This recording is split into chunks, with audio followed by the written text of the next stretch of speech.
And welcome to another edition of the Bat Around. I'm your host, Paul Valley. He is Ryan Blake. It is a beautiful Saturday here in the Baltimore area.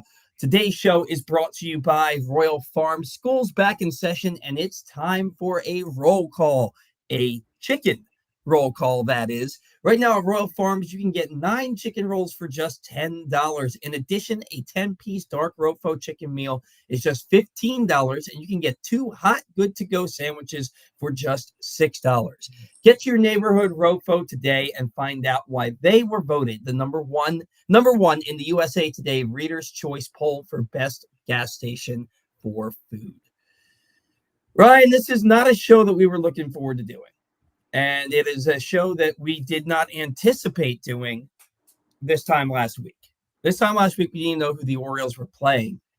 We found that out on Sunday, and it was the Kansas City Royals. And you know that they're facing Cole Riggins, and then likely Seth Lugo after that. And you know that what you're looking at is a guy in Cole Riggins who is a very good lefty, one of the better ones in the American League.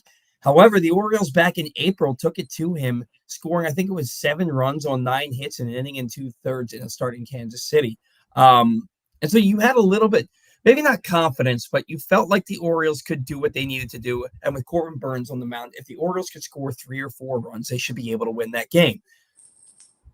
The Orioles didn't score 3 or 4 runs in the series. They scored 1 run on 11 hits in 18 innings. Your star players, Gunnar Henderson, Adley Rutschman, Anthony Santander, and Jordan Westburg, your 4 all-stars as position players, combined to go 3 for 29 with 4 walks and 9 Ks. The team, Ryan, struck out 22 times and walked just those 4 times. The only player that showed up was Cedric Mullins. He went 3 for 7 with a home run and a double, producing that only run for the entire series.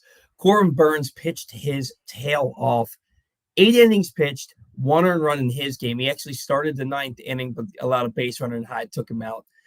Zach Eflin was a confounding one because he had 4 innings pitched, 1 earned run on 3 hits, 75 pitches, and Brandon Hyde took him out. And when Hyde took him out, they asked him in the press conference after game 2, why did you take him out? He said, well, he was at 75 pitches. Apparently, that's reason enough to take your starting pitcher out in the most important game of the season. The other thing that happened in that, and look, the Orioles lost this series, Ryan, because they didn't score.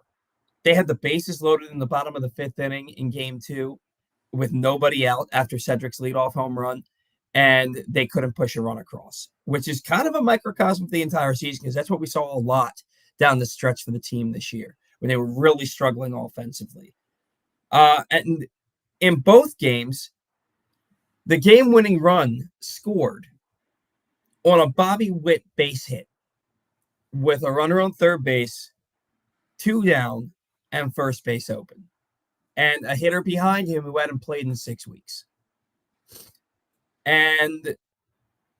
Or barely played in 6 weeks. He played at the end of August, but, whatever. He hadn't played in over a month. And so, look, they lost this series because of the fact that their bats went ice cold again. But too many people are ignoring the fact that Brandon Hyde elected to pitch to the best hitter in baseball. And when I say best hitter, I mean the guy who led the majors in hits with 211 and led the majors in batting average of 332. You put that guy on and you face the lefty. There were a couple of other decisions that were head scratchers for me. We'll get into them here in a little bit. But your thoughts on that series against the Kansas City Royals and what you saw and maybe your concerns or the things that you're confident in with the Orioles moving forward. Yeah, I mean, it sucked. It was hard to watch, plain and simple. Corbin Burnes was absolutely dominant on Tuesday afternoon. Started the 9th inning at around 80 pitches, gives up a leadoff base runner. And I didn't mind the decision to pull him at that point because I understand, 84 pitches isn't a super high number, especially when a guy's cruising. But the first run in that game scored, it was the same guy who reached base, stole second, and ended up coming around to score. Corbin Burns gave up, I believe, more stolen bases this season than any pitcher in baseball history has given up in a single season. So you knew that if Burns was in, then that insurance run was going to be on second base with nobody out. So to bring in Keegan Aiken, I was fine with. It ended up working out. They got out of the inning. I believe they needed, was it Dominguez they brought in for the last out of the top of the ninth? Because I know Aiken didn't finish the inning. Yes. But yeah, they brought in Dominguez. So, and then, game two, Eflin is maybe not his sharpest. And I guess the reasoning is like, you've got a rested bullpen because of what Corbin Burns did the day before. But who in that bullpen do you trust more than Zach Eflin right now? Mm-hmm. For me, it's nobody. And, to decide that you're going to trust your bullpen for the last 5 innings, kind of crazy to me personally. Cedric Mullins ties the game in the bottom of the 5th with a solo home run. The Orioles load the bases, and then it was just a microcosm of the season at that point. Bases loaded, nobody out. Santander swings at a pitch at his eyes and pops it out to first base for the first out. Colton Cowser swings at a pitch that hits him in the hand and breaks his hand for strike 3. And then Adley gets ahead 2-0 and watches a fastball that could not have possibly been more middle. Mm-hmm. And he watches it go by. And then he's not able to come through either. And you knew, as soon as they stranded the bases loaded with nobody out in a tie game, you knew Kansas City's going to take the lead right back. And sure enough, that's exactly what they did. Now, Bobby Witt comes up with runners on first and third. You're thinking, all right, this isn't a great spot. Do you want to walk him? I would have been fine with walking him. He ends up hitting a sharp ground ball up the middle. Jordan Westberg makes a heck of a play to even get to the ball. But I think kind of a snap decision to, try to make the play that he's been making his whole life, which is, you make a diving stop, you try to get the guy at first. I think in that moment, Westberg's probably not like, oh, shoot, that's Bobby Witt. Oh, do I have time to get and he had time to get the out at second base. If he flips that ball to Gunnar, he's probably got the out at second. But I knew as soon as he stood up and, started firing to first, I was like, oh, that's Bobby There's Witt. no chance. There's no shot. And then just inability to come through. I mean, they had opportunities. Game 1, James McCann comes up twice in a situation where all he needed to do was put the ball in play to get the runner over or to get the runner in. And he wasn't able to do that. He's swinging at pitches out of the zone. He's flailing at pitches that aren't even competitive. And you're thinking, this is a guy who, you wanted in the lineup because he's a lefty. And yeah, he's been your better offensive catcher for the second half of the season. And so, I mean, you want him to be able to come through in that spot. He ends up striking out the first time with a runner on second, nobody out. And then Gunnar grounds out the first. That runner's on third base with 2 outs. And then Westberg, which would have been a homer 3 years ago, would have been a sac fly had McCann just been able to get that runner over. Or had, you know what I mean? Had Gunnar been able to get the 2 outs. And we don't know if McCann does get that runner over. We don't know that they don't bring the infield in. Right. Yeah. And so Gunner's ground ball maybe doesn't score him. Right. The point I'm trying to make, and it might be a dumb point, is like you take McCann out of that sequence, that run scores. You know what I mean? Yeah. Because Gunnar was able to ground out to first base. If that had been nobody out, you know what I mean? It's kind of a dumb comparison, but all McCann had to do, the whole point is all McCann had to do was put the ball in play, and he couldn't do it twice. Well, and here's the other thing. And we're going to talk about this later in the show, but you have a runner on second base and you've got Gunnar Henderson up. And Gunnar Henderson has been showing up really small in these situations, especially the second half of the year. We love Gunnar. We know he's the best player on the team. But Gunnar hit 258 with runners in scoring position this year. That's okay. It's not great. He hit 156 with runners in scoring position and 2 out. He hit 056 with a runner on third and 2 out. And 257 late and close. So, and especially recently, and with how we saw that series go for Gunnar this week, we don't know that Gunnar comes through in that situation. He hit that ground ball with 1 down, but maybe if there's a runner on third base and 1 out, maybe Gunnar's trying to do too much and he strikes out. We don't know. Yeah. Or maybe he hits that ground ball and the infield's in and they make the play at the plate and, Mullins is safe. I mean, Mullins is out. Maybe Mullins beats it. And then Westberg's fly ball, I think Westbury's fly ball is not consequential either way because it's the third out of the inning either way. What you really needed there was a better at bat from James McCann, a bat like we've seen down the stretch here, and maybe because he swung at so many non-competitive pitches, maybe he ends up walking. You know, and then Yeah. maybe Grunner grounds into a double play. You don't know. You don't know. Yeah. There are so many, but the fact is, there are so many different things that could have happened if McCann puts together a better at bat. Yeah. And they could have been good, they could have been bad. But striking out in that situation, and yeah, he should be able to strike out and depend on two all-stars at the top of the lineup to come through behind him. And it Sure. just didn't and it just didn't happen. We're going to get into the shortcomings of the offense later in the show. But end of the day, what happened is what happened. They couldn't push more than one run in the entire series across the plate. The lone exciting moment that we got was the Cedric Mullins home run to tie the game in the fifth inning. And it's so funny. It's not funny. It was scary. I was sitting there. I was in section 37, sitting with my boss, and that's right behind home plate, just below the press box. And I love Mullins those hits seats. that. They're awesome. Mullins hits that home run, and I stood up and I yelled so loud, and I'm giving high fives, and I got so lightheaded, and I lost my vision for like 10 seconds, and like I lost my and I'm sitting there, and I had to grab onto my seat, right? Because I'm standing there, and grab onto my seat, and I hear my boss. He's like, "Dude, what's wrong? What's wrong?" And I was like, "I'm gonna pass out. I'm gonna pass out." And it was literally like I had to hold the back of the seat and wait for my vision to come back and wait for all those like weird feelings in your head to dissipate. If I hadn't been holding on to the ceiling, I would have dropped like a sack of to the ceiling. Wow. If I hadn't been holding on to the seat, I would have dropped like a sack of potatoes. It was scary.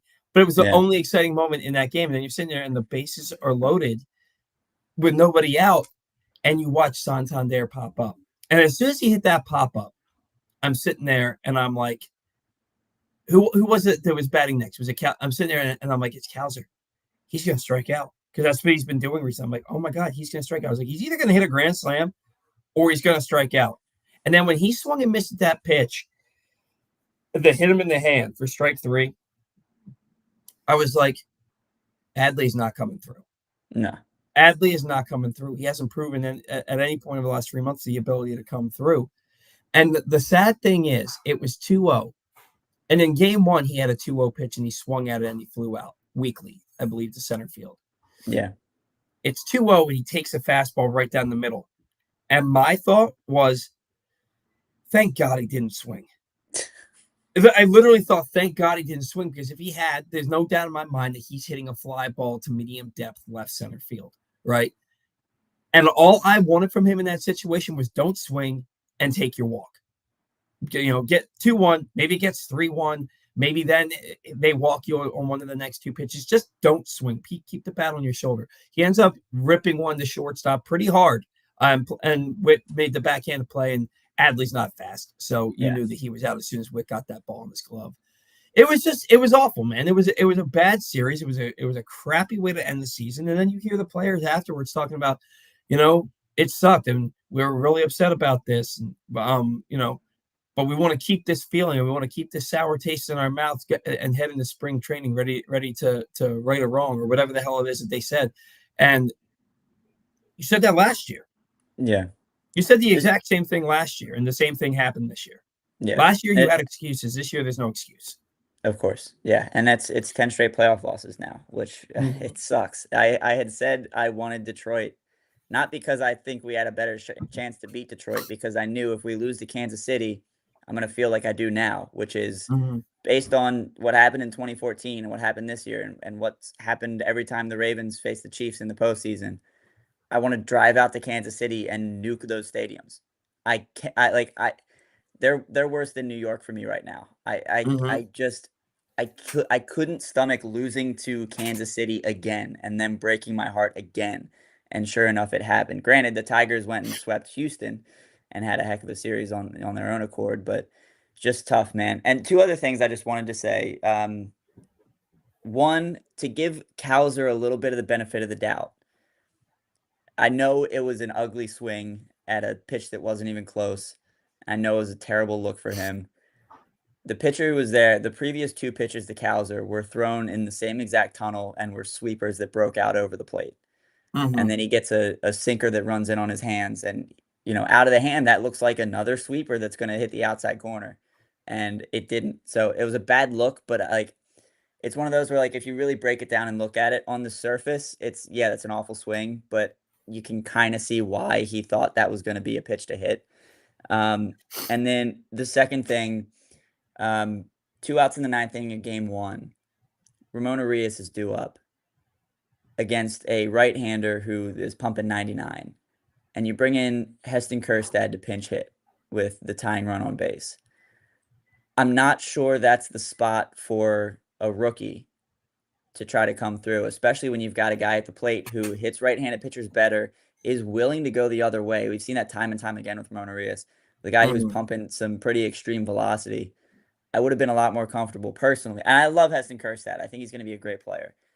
I personally would have been more comfortable in that situation with Ramon Urias able to come through. I don't know about you. I don't know if that was a consensus. I was trying to stay off social media, but So we were talking about that, and let me do this read, and then we'll talk about that. yeah, If you or a loved one has a gambling problem, call 1-800-GAMBLER or visit helpmygamblingproblem.org for free confidential services. That's 1-800-GAMBLER or visit helpmygamblingproblem.org for free confidential services.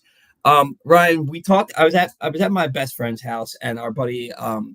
So my best friend and I, we've been best friends since we were 14 years old. We're 40. You do the math. That's 26 years. And then our mutual friend, another. They're both named Adam. He and I have known each other since fourth grade. So it's 3 guys who have known each other for well over 20 years. And in the one instance, 30 years. And so we talk sports all the time. And we're sitting there, and O'Hearn gets that leadoff walk on a pitch that was super close. Like I almost had a heart attack watching him take that pitch. And he got the walk out of it. yeah, And immediately, our knee jerk reaction is you have to pinch run Jackson Holiday, have him steal second, and then get him over to third and get him in. And one of my friends turns to me and goes, "Why would you not pinch run him here?" And I was like, "Look, I get it, because if you pinch run him, you don't have your defense. Like O'Hearn's playing first base." And he was like, "Well, yeah, but then," he's like, "you can move Westberg to third and Holiday to second and Urias to first base." And I'm like, "Well, yeah, you can do that, but then that gives you your weakest defense." And I know that, and I was like, and I'm pretty sure that Hyde wants to pinch hit for Urias in this inning. I was like, I don't agree with it though. I was like, you've they got did. to have. Emmanuel Rivera had been in the game at that point. He could have slid over to first base as well. But he had pinch hit for Ramon Urias. I mean, not Ramon Urias. He had pinch hit for James McCann. Emmanuel Rivera had already been using, and Oh they yeah, yeah, lost, and that and they removed lost the their DH catcher. spot. Yeah, you're right. Yeah, so they couldn't use, and I mean, unless they want to use Austin Slater. But Austin Slater, I can't wait for him to be gone. I can't stand Austin Slater. But anyway, um, for me, the move is you bring in a guy who can get to second base for you with speed, and then you can score on a base hit, or you can get him over the third base and he can score on an out. And they didn't do that. And you knew that with Heston Kjerstad coming up to pinch hit in that situation, that's the biggest situation of his major league career. He's had sporadic playing time. He didn't start the game, and he hasn't had a single. He didn't get a single playoff at bat last year, so it's not a good spot for him. And with 2 outs, swings to the pitch well off the plate. It would have been a cool story if he hits a home run there. He gets a base hit into the gap and they score. But to me, the move is pinch running, and you take your chances to keep the game going. Not Yeah, what if we keep the game going and now we have this bad defense. You take your chances to keep the game going. And that yeah, that brings me to the next point. And it's the Orioles were very quick to announce in their season-ending press conference on Thursday that they are retaining Brandon Hyde as their manager. And I have a friend who told me if Brandon Hyde's a manager next year, don't even ask me to go to opening day because I'm not going. You had the game-winning RBIs driven in both games on singles by Bobby Witt Jr. again, with runner on third base, 2 out, and first base open. We just talked about not pinch running your fastest player. His Jackson Holliday's sprint speed was second only to Jorge Mateo on the team, and you don't even consider. I mean, maybe you consider putting him in the game, but he didn't put him in the game. On the RBI single by Bobby Witt in the second game, when Brandon Hyde came out of the dugout, Witt started to walk to first base. I don't know if they showed that on TV. I was behind the home plate in section 37 when Hyde came out of the dugout, and Witt looks over to him, and then he lowers his bat and he starts to walk towards first base. And then he just sits there and he watches as Hyde walks past him and goes out to the mound and watches him make the move for the reliever. In that situation, you've got CNL Perez on the mound. You've got 2 outs. You've got a base open. And you've got a lefty on deck who, again, is playing with a semi-broken hand who hasn't played in weeks. And you go to Jacob Webb. And I like Jacob Webb. Didn't like him this time last year. This time last year he was terrible, but he's been one of the better relievers all year. Mm-hmm. And no, you didn't go to Jacob Webb. You went to Yennier Cano. You go to Yennier Cano. That's right, yeah. They go to Yennier Cano, who has been terrible with runners on base recently. And he comes in and almost immediately gives up a base hit every time. And a guy who he throws sinkers and he gets a lot of ground balls, which he got from Witt. But that ball was hit hard. I mean, that ball was, people were like, oh, he did his job. He got the ground ball. He got a ground ball right back up the box. It was so fast he couldn't get a glove on it. And Jordan Westbrook has to make this diving play. I want to go back and I want to look at that real quick. Where is this? Is this? You look at that play on that base hit, and I'm sorry, and that's the top of the 6th. I said to somebody, I was like, he hit that ball at 108 miles an hour up the box. Why would you pitch to him? And they didn't show the exit velocity. I'm looking at it for the first time now. The exit velocity, 108.7 miles per hour off the bat, right up the middle. Why, with a lefty on the mound in CNL Perez, who hasn't given up a home run in like a major league record amount of time, why would you not have him stay on the mound, put up the 4 sign, send Witt to first base, and then have him pitch to the lefty? How does that make sense to remove him in that situation? If you walk him and CNL Perez walks, hindsight's 2020. I'm sitting there screaming. For me, it wasn't hindsight. I'm like, that's the move right now. And like, I was furious. And there are all these people in my section, like, not all these people, but all the people that I knew that were sitting with me. They were like, Paul, what do you think? What do you think? I was like, I think this is stupid. I gave them the exact explanation that I gave you. I was like, Cano has been terrible with guys on base. And sure enough, he comes in and he gives up that base hit. It's more magnified because it's in the postseason, but to me, it just goes to show that Brandon Hyde doesn't have a feel for the game, because in my opinion, the analytics there should say you got to put Witt on and pitch to the lefty with the left-handed pitcher. Whether you're doing analytics or feel for the game, that's got to be the play. That's got to be the move there, and it wasn't. And Brandon Hyde is at the helm of this team, and he doesn't think or know to do that.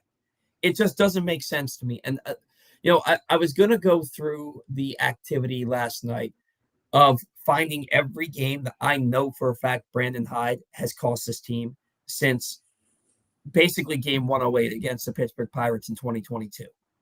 And I had worked a long shift and I was exhausted. And I was like, nobody wants to hear me sit there for 10 minutes and read through every single game that I know Brandon Hyde has cost him. But it's at least 20. It's at least 20 games over the course of the last 3 years where his decisions were the direct result of them was the Orioles losing a ball game.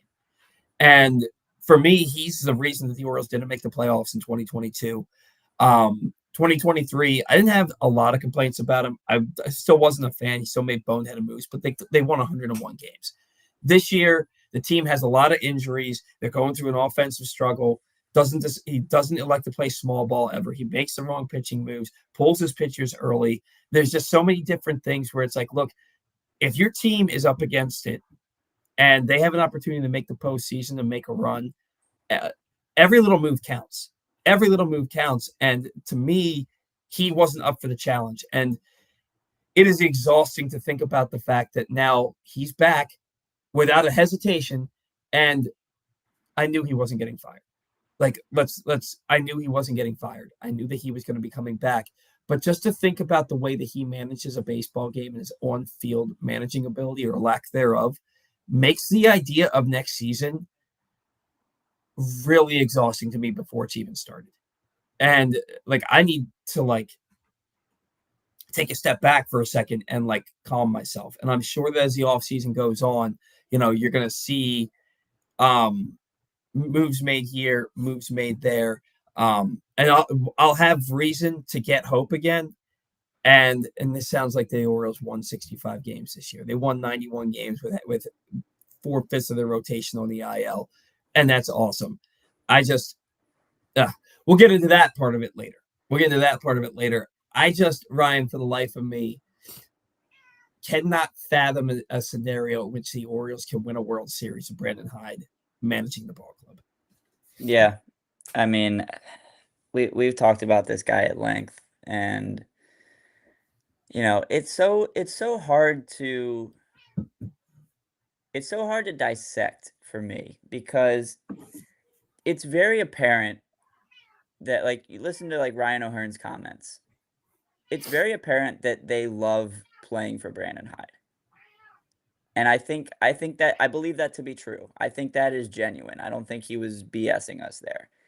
Because I genuinely feel, and you could see like when they clinched the postseason, you could see the emotion from Brandon Hyde. He wants to win. He loves his guys, and that's a good quality in a manager, right? Mm-hmm. But when time and time again the personnel decisions and the in-game management are questionable at best, that's a problem. That's something that has to be looked at under a microscope. And I don't think you can say the next day after you get swept out of the postseason for the second year in a row. I don't know how you can the very next day have a press conference and say, "Yeah, he's coming back." I don't understand how you can't take some time to really think about that. And like you said, look back at the last 3 years and look at game scenarios and what moves were made and determine, you know, if there was if there was a different decision made here by the manager, would this team have been more likely to win this game? And if you can see several examples of that, Mm-hmm. I think you have to really consider moving on. Now, I'm not I'm still going to be at opening day. I'm still going to be cheering the team on with everything I've got in every situation against every team, whether we win 65 games or 95 games next year. Mm-hmm. But it's hard for me, and I've felt this way with the Ravens too. It's hard for me to be genuinely excited and amped up about the regular season and think this is our year when time and time again it hasn't been our year despite a really good regular season. Mm-hmm. It's hard to look at that and be optimistic about what this team would be able to do in the playoffs next year when we've had reason to believe for the last 2 years that they were going to at least win a playoff game, and they haven't Mm-hmm. been able to do that. So how am I supposed to sit through 162 games and be like, I'm excited for the playoffs? Because I'm not, and I don't want to take it for granted. They just made the playoffs back-to-back years for the first time in my conscious adult life. Mm-hmm. It was 96, 97 the last time they did that. I was 2 years old. So I'm not taking it for granted, and I'm not sour on this team. I'm still going to be cheering my heart out. I'm still going to be excited for the playoffs. But where's that optimism supposed to come from, especially when the front office isn't willing to make significant changes that appear like they could make a positive impact? Right. I don't know, man. It sours me so much. I'm glad you brought up the Ravens because how I feel about the Ravens right now is exactly how I feel like I'm going to feel about the Orioles next year. And it's The Ravens are really good, right? Derrick Henry and Lamar Jackson together, it's not even fair, right? And now there's talk about them getting Devontae Adams. And the defense is really good. And that's awesome. And it doesn't matter because until they get to another Super Bowl, like I'm not gonna be overly excited because in the back of my mind, all I'm thinking is, yeah, 2019 they were 14-2 and they lost their first playoff game. And 2023, they were the best team in football again, like by a wide margin. They were historically, arguably one of the greatest football teams of all time. If they had won the Super Bowl, you would have to take a significant look and you can make a serious argument that the 2023 Baltimore Ravens were the greatest football team of all time. Like they were that good. Yeah. And then they got to the playoffs and they lose 17-10 to the Kansas City Chiefs. The Kansas City Chiefs. In the AFC Championship game at home. And, you just kind of sit there and you're like, yeah, they just ran all over the Cowboys and they just absolutely torched the Bills, who people were saying were the best team in football, in front of a national audience on Sunday Night Football. Man, they're really good. But, when they get to the playoffs, what are they going to do then? Is it even going to matter? And that's always going to be in the back of my mind with this team. And I love this team, and there is plenty about this team to get excited about. There's plenty. Jackson Holiday next year, Gunnar Henderson and taking another step forward, Jordan Westberg another full season. Hopefully Adley bounces back. You're going to get Grayson back. You've got Zach Eflin. Maybe they re-sign Corbin Burns. You might see Samuel Basayo. There's so many reasons to be excited. And you've got Felix Bautista coming back. That right there makes you better. That move alone makes you better. You've got a lot of things to be excited about, but in the back of your mind, you're going to sit there and you're going to be like, what's going to happen in October? Is Hyde going to pull an ace starting pitcher at 80 pitches with 2 outs in the 5th inning? And bring in Brian Baker. You know what I mean? Like these things are going to sit in the back of your mind, and it sucks. And look, time heals all wounds, right? We're sitting here 3 days after the Orioles, got eliminated from postseason play and they didn't put up much of a fight. So it stings. It still doesn't feel good. We'll get to November. We'll get to December. We'll get to the winter meetings, and there's going to be talk of the Orioles have David Rubenstein now, and he wants to go out there and he wants to win. And I firmly believe that you don't buy a Major League Baseball team at 74 years old if you have no intention of winning a World Series. With that, this guy spent $27 million on the Magna Carta, and I know we've heard it a lot. I firmly believe that David Rubenstein is going to tell Mike Elias, you go get whatever we need. I firmly believe that. I don't know that I believe that Mike Elias will make a prudent move. The prudent move. There's moves to be made. We'll get into some of the players available right now. And that's just free agents. There's guys with options and stuff like that they may decline or may be declined. We'll get into all of that. But there's reason to be excited. But right now, the main reason to not be excited, in my opinion, is the manager in the dugout. And he has every opportunity to prove me wrong. I said online on Twitter the other day, if the Orioles win the World Series this year, I will not say a negative word about Brendan Hyde at all next season.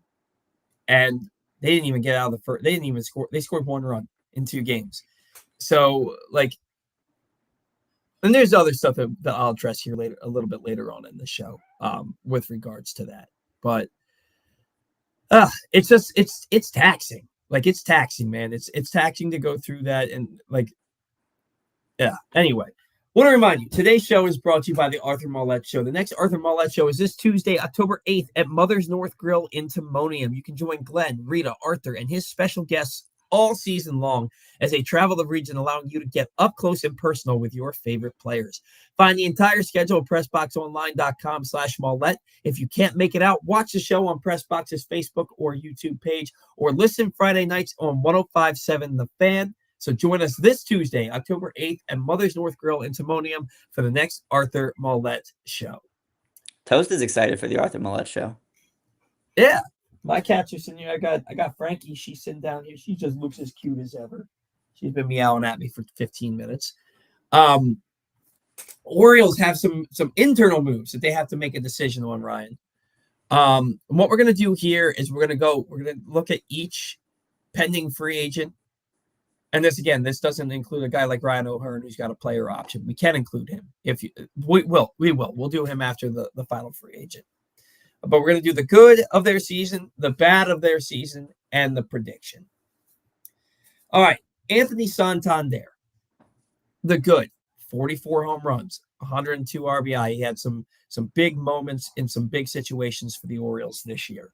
The bad, he hit 235 with 308 on base percentage. If you exclude June and July, he hit 209 with like 13 home runs in the other 4 months of the season. More than 13 home runs. I think it was he hit 209 with 22 home runs over the other 4 months of the season. That's what it was. He consistently swings and pitches out of the zone. Consistently gets himself out in big situations. He hits a lot of those pitches out of the ballpark too.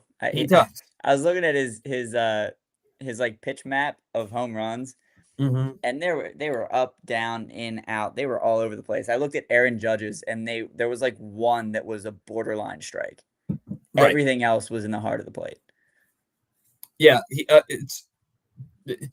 he's an interesting player. Very, for sure, and he's loved in that clubhouse. Like they love him in that clubhouse. He's a team leader. He's got this like this childlike aura about him. He's just like so excited to be playing baseball. You know what I mean? He's just like a happy guy. Yeah. And you can't quantify that. You know, like that's like that goes beyond like what numbers say. So my prediction here, Ryan, is that he ends up re-signing with the Orioles. I think he wants to be here. I think he'll test the market, or maybe they don't even let it get that far. But I don't know what they're going to sign him for. I think he's going to get over $20 million a year. Maybe. I think the lowest number he could possibly get for average annual value is $18 million. I think that's the lowest possible number. But my prediction is the Orioles re-sign here. What say you?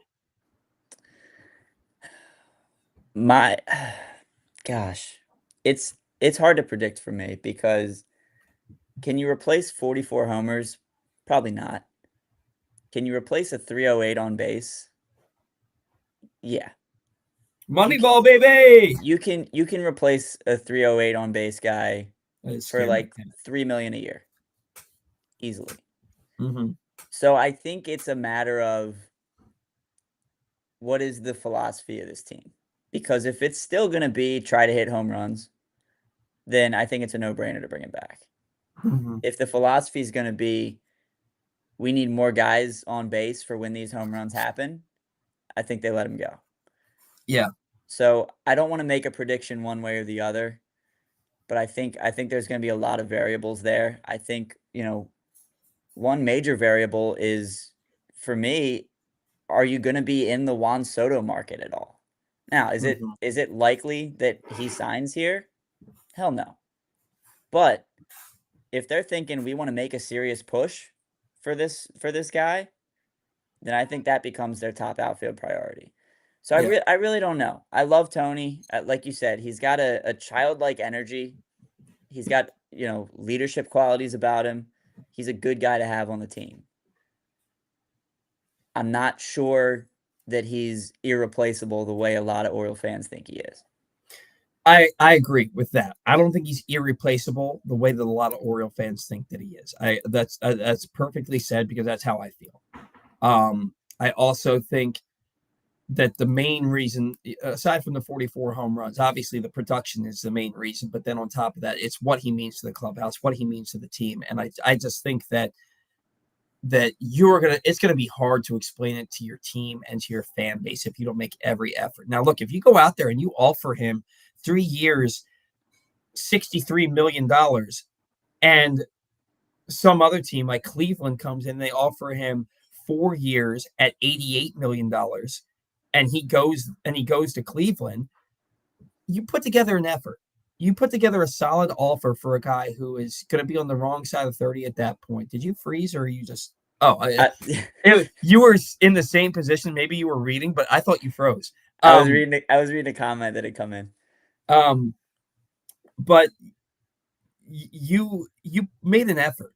Now is that effort looked at as the same effort you made to re-sign Nick Markakis and Nelson Cruz, where Nelson Cruz you offered it more annually, but the Mariners were willing to give him a fourth year.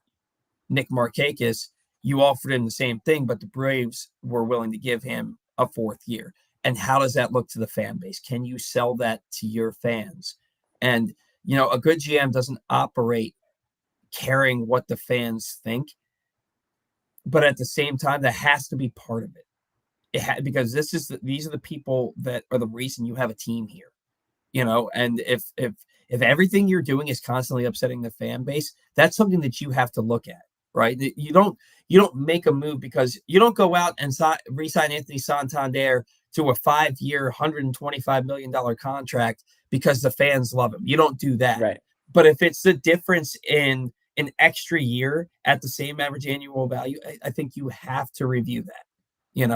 It's going to be interesting to see. Now here's where I will take issue. You cannot re-sign Anthony Santander with the intent of batting him third or fourth or second. Anthony Santander is a 5 hitter. He hits a ton of home runs. He drives in runs. I think he plays decent, if not good, defense in right field. He catches every ball he's supposed to. All right, he's not that fast, but he's a good outfielder. He's such a weird defensive outfielder because he doesn't pass the eye test, but he does pass the eye test. Does that make sense? It makes a lot of sense because he catches makes everything. A lot of plays that it doesn't look like he should be physically able to make. Right. It may sometimes it may look ugly or may look like he's running in mud, but he ends up making the play. So I get exactly what you're saying. You have to go into next season and look. I look at this. You look at every other team in baseball that's in the postseason right now. All right.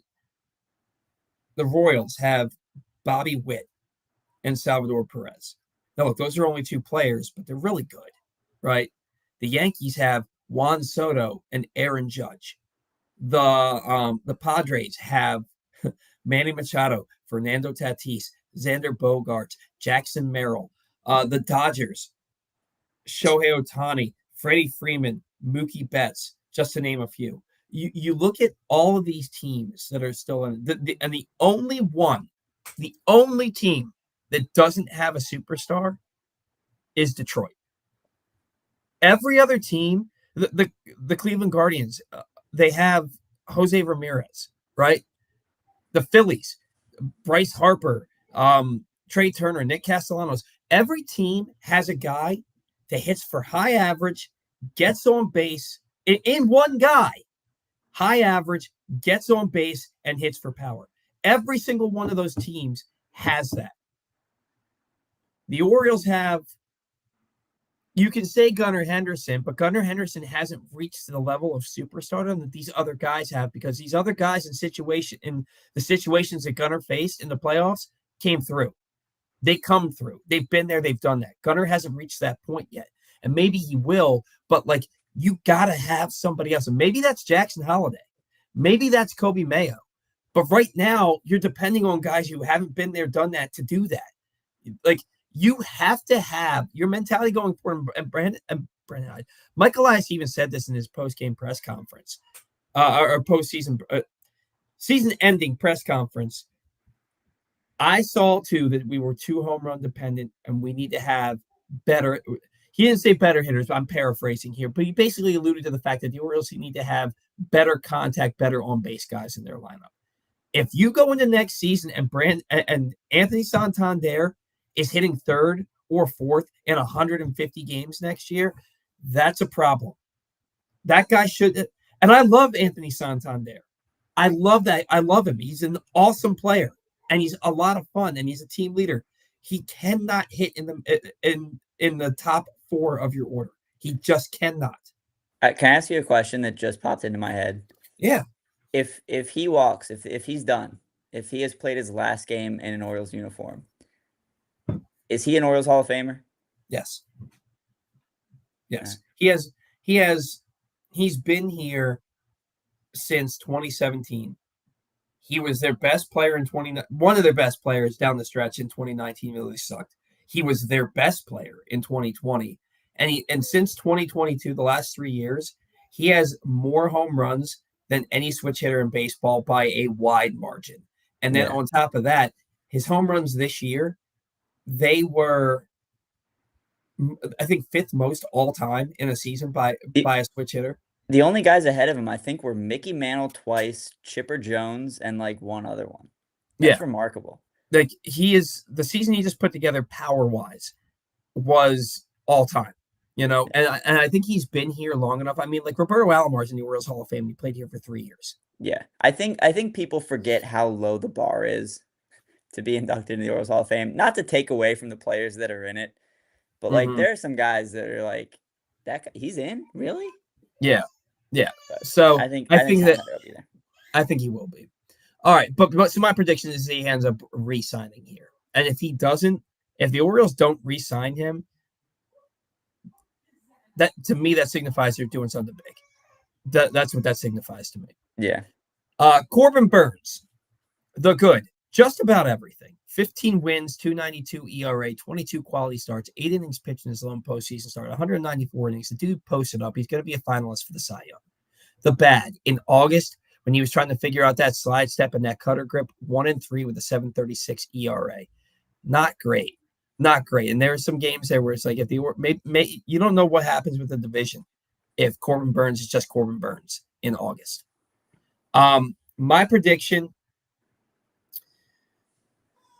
I think he's one of the Orioles' top priorities this year, this offseason. I think that he's going to get contract offers all across the board. Ultimately, I think he wants to play in California. I think that's where he wants to play. But I think he also wants to play where he knows he's going to win. And God, I don't think he's a Brandon Hyde guy.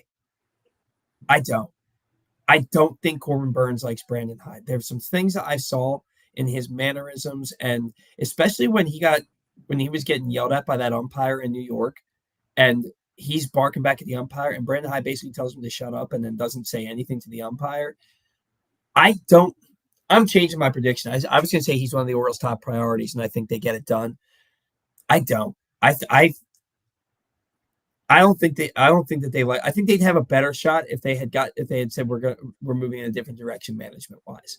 But I think agree. I think he ends up in California, either pitching for the Dodgers or the Padres or the Giants.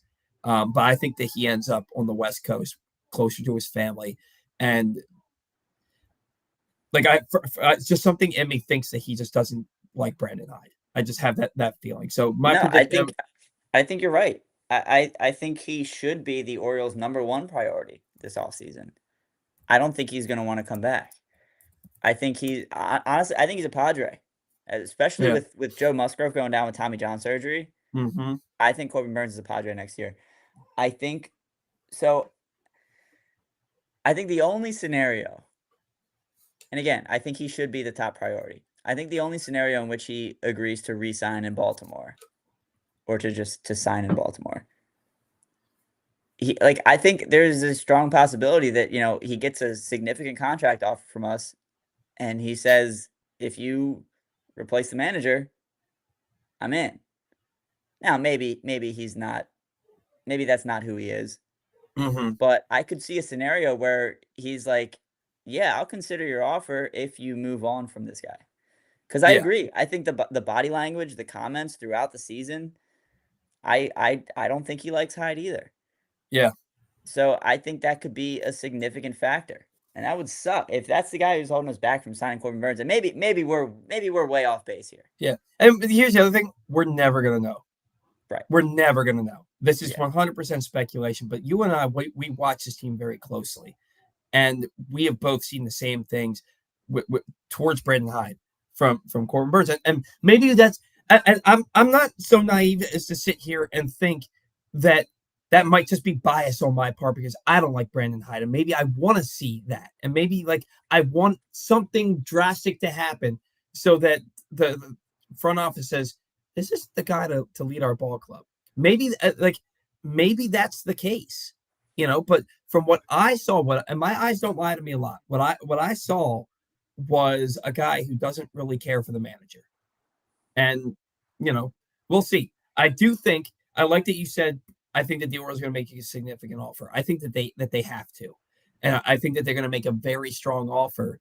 And to the point where it could be an offer that suggests Corbin Burns just doesn't want to play here if he doesn't sign.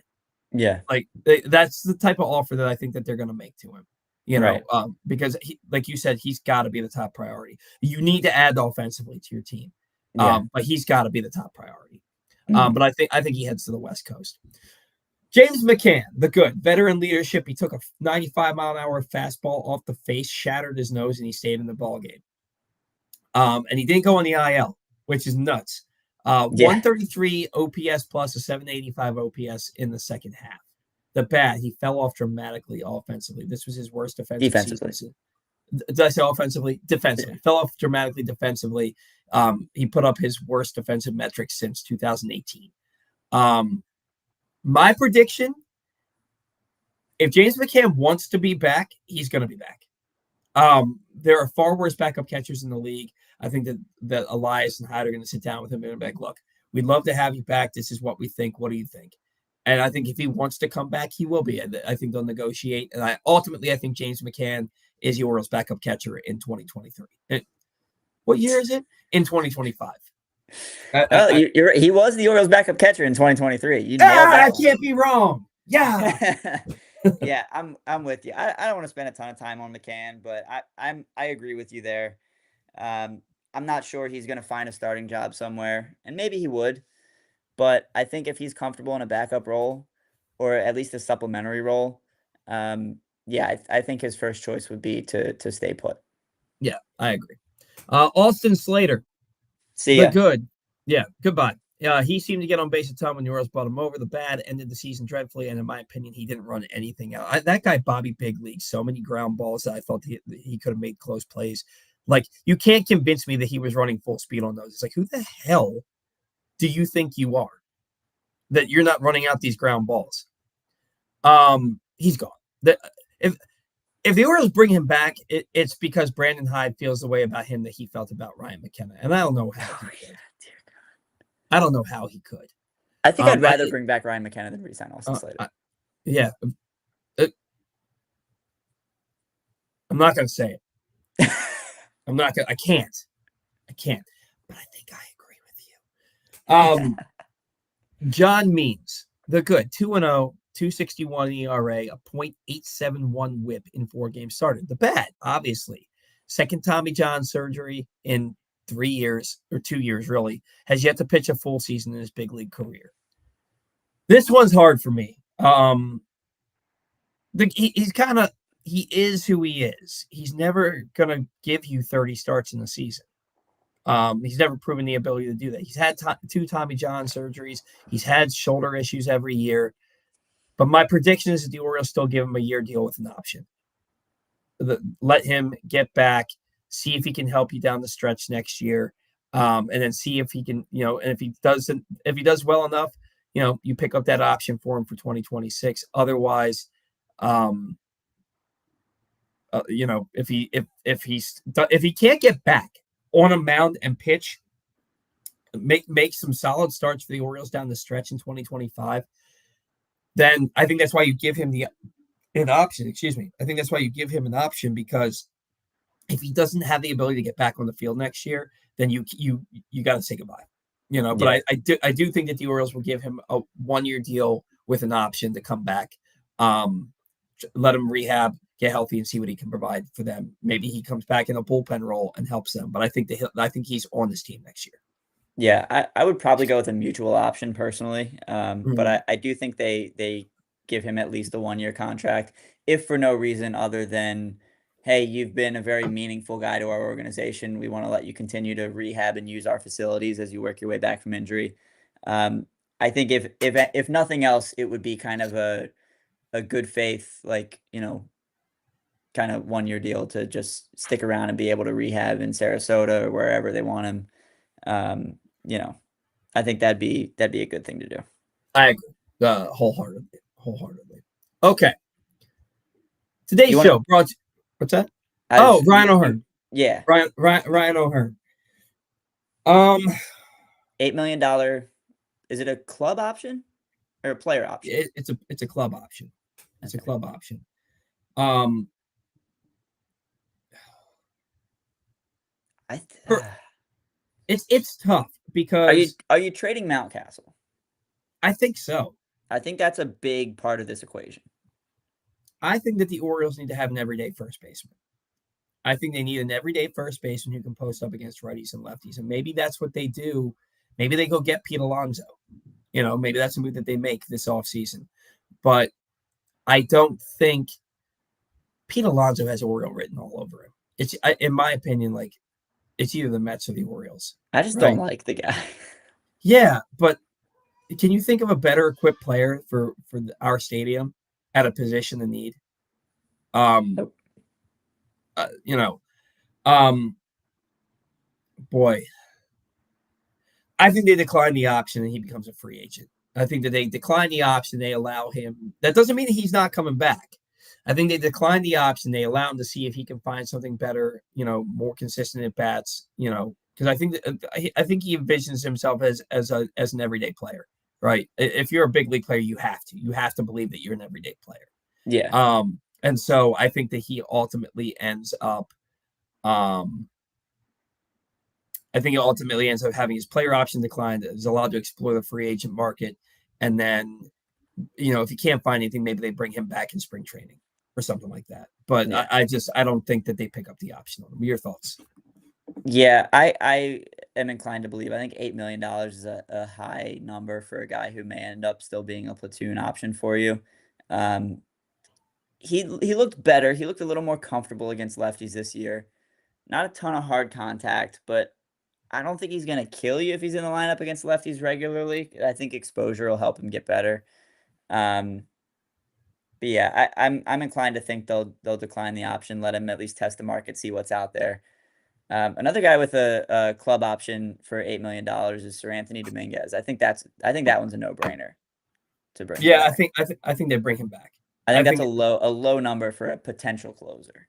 yeah, but you've I don't know. Maybe you have an entire off season to work with him, and all spring training, and you figure out why he's struggled with the long ball and struggled finding the strike zone at times. But I think that that's a guy who, if he's not a closer for you, is probably a better thing for him and better for your team.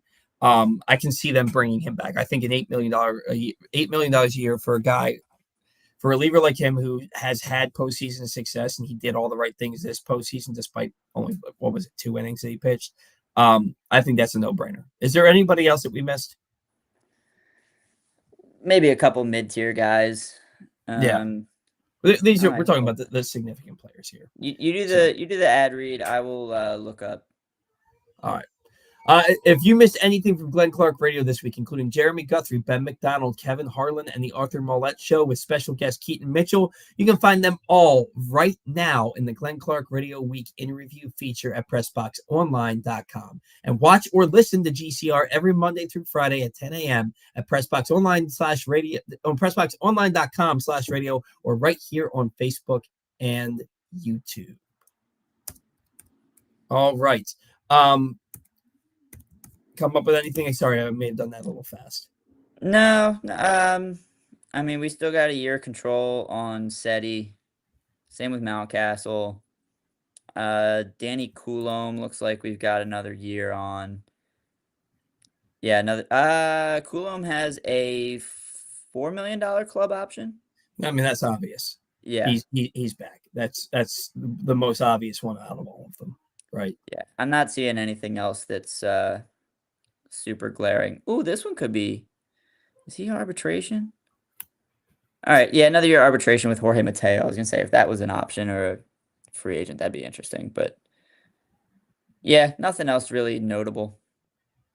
Okay. All right. So I think we covered all of that. Now, what about some players that the Orioles could target in the offseason? You look at the hitters, and Ryan, you did this one. It's very slim pickings. Now, look, there's going to be players out there that have options that are declined. There's going to be trade possibilities to revamp your lineup. But as far as the free agents are concerned, Juan Soto, and you put in parentheses, yeah, right. Look, if the Orioles want to make their team that much better, Juan Soto is the guy. Juan Soto is the guy. He's the guy Juan that you. Soto is the type of player every single team should be talking to his agent, Yep, trying to float every a contract out there. Every every team. single team.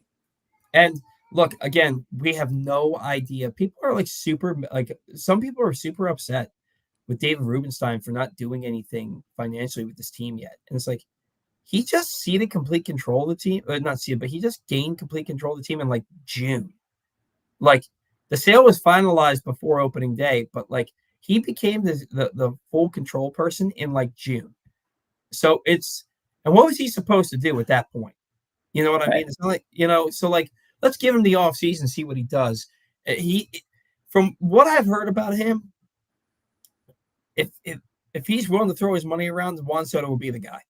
Like not and when I say what I've heard about him, I don't mean that he's gone on record as saying I have to have Juan Soto. I mean like just like the way that he spends his money and things he chooses to spend his money on. I feel like if he's going to be aggressive, he's not going to be mid-level aggressive. He's going to be aggressive at the top of the heap. You know, Mm-hmm. um, I still don't think Juan Soto happens because it's also dependent on the player wanting to play here, right? Yeah.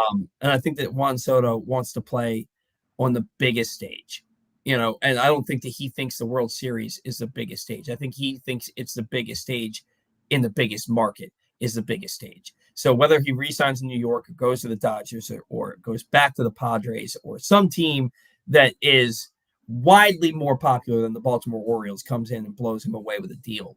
The Orioles would have to.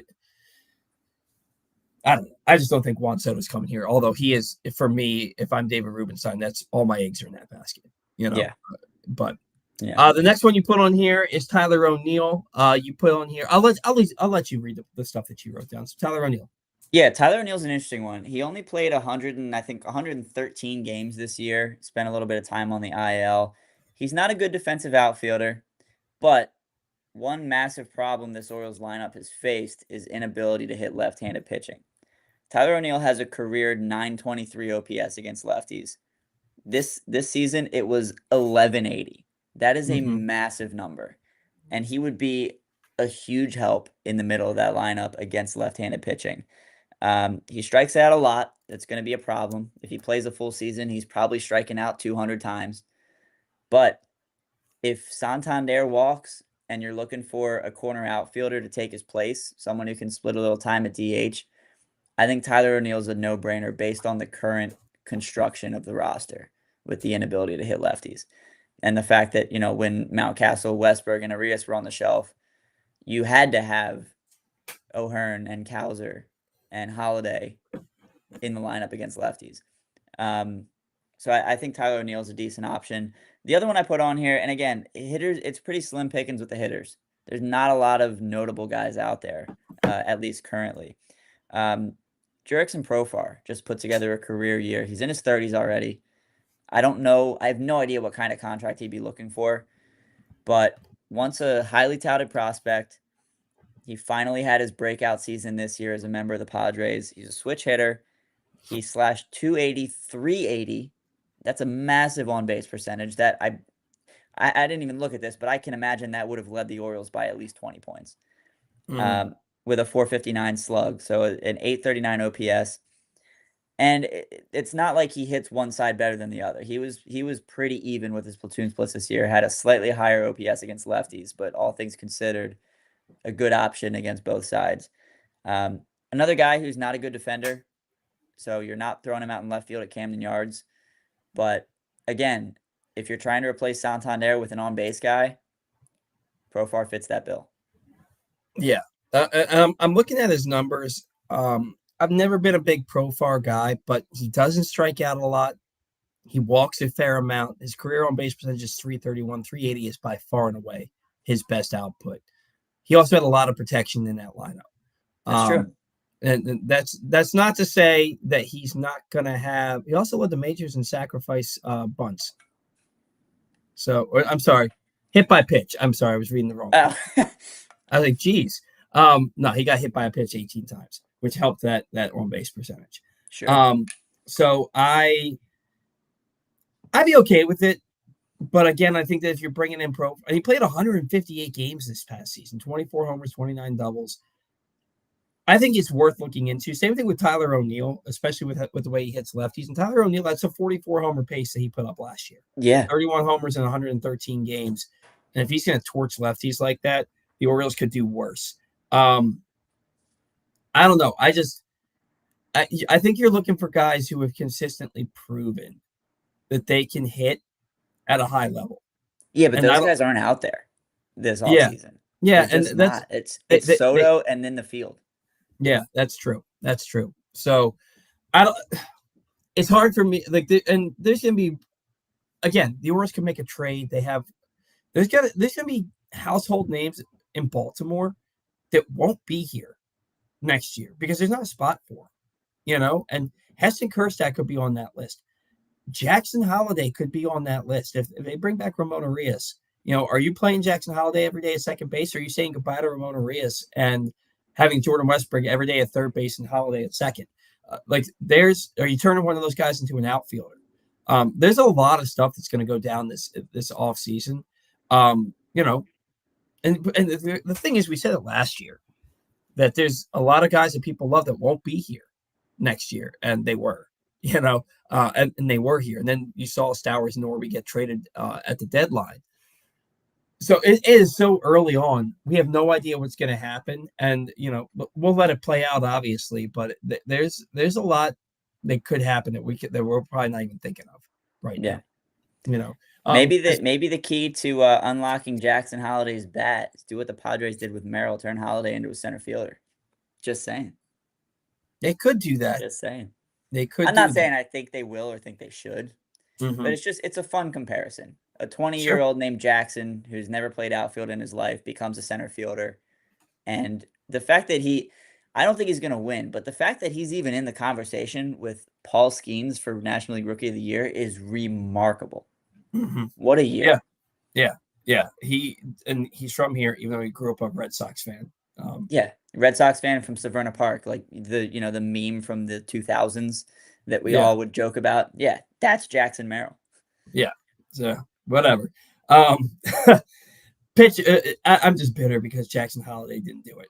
Yeah, we Jackson Merrill was what we thought Jackson Holiday was going to be this year, and he still will be. I have no doubts that Jackson Holiday is going to be very good. Just bitter that it didn't happen for him this year. Pitchers. I'll let you do this one too. Go ahead. Yeah, and I didn't put a ton of research into this. I was trying to last night, but I passed out while I was trying to do the stuff on my phone.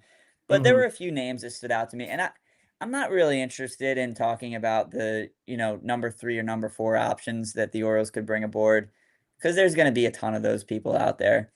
But if you're Right. looking for someone, especially if you're not going to bring Corbin Burns back, who should, like we've said, should be the top priority. There are some names out there that are intriguing. Max Fried, certainly one of them. He's one of the biggest names on the market. He's a lefty. The Orioles don't currently have a lefty in their rotation unless you want to include Trevor Rogers or Tyler. It's Trevor, right? Trevor Rogers. There's too many Rogers. Sean Manaea, another lefty who had a really good year with the Mets this year. He's someone I would at least consider as a potential number 2 or number 3. Andrew Heaney has been sneakily one of the better pitchers in the American League, more consistent guys in the last few years. Every once in a while, he'll put up a clunker, but he's a guy you can typically rely on to go, 5 or 6 innings and keep you in the ball game. And then the last one, just a name because he's a name. I don't know if there's anything really left in the tank. He's had trouble staying healthy. He's had trouble producing when he's been healthy, but I do think there's something there because he's shown it in the past. Is Walker Buehler, and I'm not sure if that's a realistic option, but it's a name that stands out to me. He's a guy. I think he's pushing 30 already now, but he's a guy who was, when he was younger and healthy, was really, really good. And maybe if he has a full offseason where he can rest and recuperate, He could be, and I kind of feel bad bringing him up because like we don't want any more reclamation projects, right? Right. But Walker Buehler, when he's on, can genuinely be your ace. He can be a Mm-hmm. top 5 pitcher in the American League if he's healthy and pitching at a high level, and he's shown that he's capable of doing that. So those were a few starter names I wanted to throw around, and then I'll let you give your thoughts on those in a second. But I was looking at the relievers, and obviously bullpen is an area of need, and we have Felix Bautista coming back, and that's huge. That in itself is a massive bullpen upgrade. Mm-hmm. The best option on the market this year, and I really hate to say it because I don't like the guy and I don't want him to be an Oriole, but Aroldis Chapman looks like he's back. He looks like his dominant self from years past. He's a guy on the market, a flame-throwing lefty. I didn't even want to bring it up, but I was looking at the list of available relievers, and I was like, man, that might be, strictly from a baseball standpoint, that might be your best option. And then I put Ugg in the notes because, again, I hate the guy. I don't know that Aroldis Chapman's back. He posted his second highest ERA of all time of his What? entire Did he career. really? 3.79 Oh, ERA. all right, never mind. Forget I said anything. Screw the guy. Yeah. I don't know. He bit me in the butt in the fantasy playoffs, so I think for some reason I was like, oh, he's good again. I see him throwing 101 again, but whatever. 2.45 ERA with Kansas City to start the year. No, you know what? That's last year. That was last year. Yeah, when he went to Texas, his ERA went to 3.72, and then in Pittsburgh this year, 3.79, and he had 14 saves. Look, if he's not, I never want him on this team because I think he's a piece of human crap. And then on top of that, if he's not any good, I'm going to pass on Chapman. Fried is the guy that sticks out the most to me. He should have a number of suitors this offseason. Walker Buehler, I had the same thoughts that you did. But I'm not. I don't know how much I want a reclamation project. Yeah. Andrew Heaney was really terrible down the stretch for Texas this year, and I just think he's a very middling pitcher. I think he's one of those third tier options. And I feel the same way about Sean Manaea. I know Sean Manaea had a nice bounce back year, but there were a few years in a row where he was not Sean Manaea. You know, and so maybe he can bounce back. Maybe he's learned how to pitch as he's got learned how to pitch as an older man, like kind of in this of the same ilk like that Mike Mussina when he couldn't throw 96 anymore. He ended up still winning 20 games his final season because he learned he harnessed the same thing like with CC Sabathia. The type of pitcher that they were and their pitching acumen overtook their physical limitations. Maybe that's what's happening with Manaea.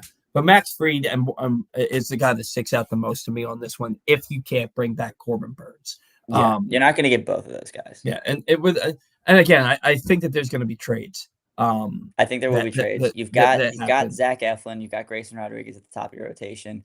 You're hopefully getting Bradish back mid to late season. You might get John Means back at some point.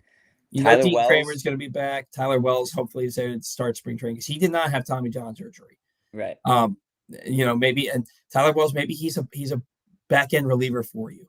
The Orioles need to address their pitching staff all the way around, and we'll get into that here in just a second. Today's show brought to you by the latest edition of Press Box, which is still available for another 10 days.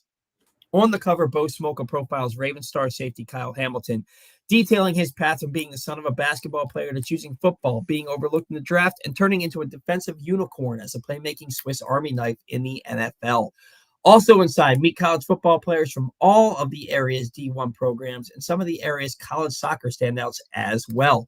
You can find that print issue of PressBox all throughout the region, including at 60 Royal Farm stores, and you can read it all at PressBoxOnline.com. So, and we're going to try and fly through this because this show has lasted really long today already. What needs to be fixed?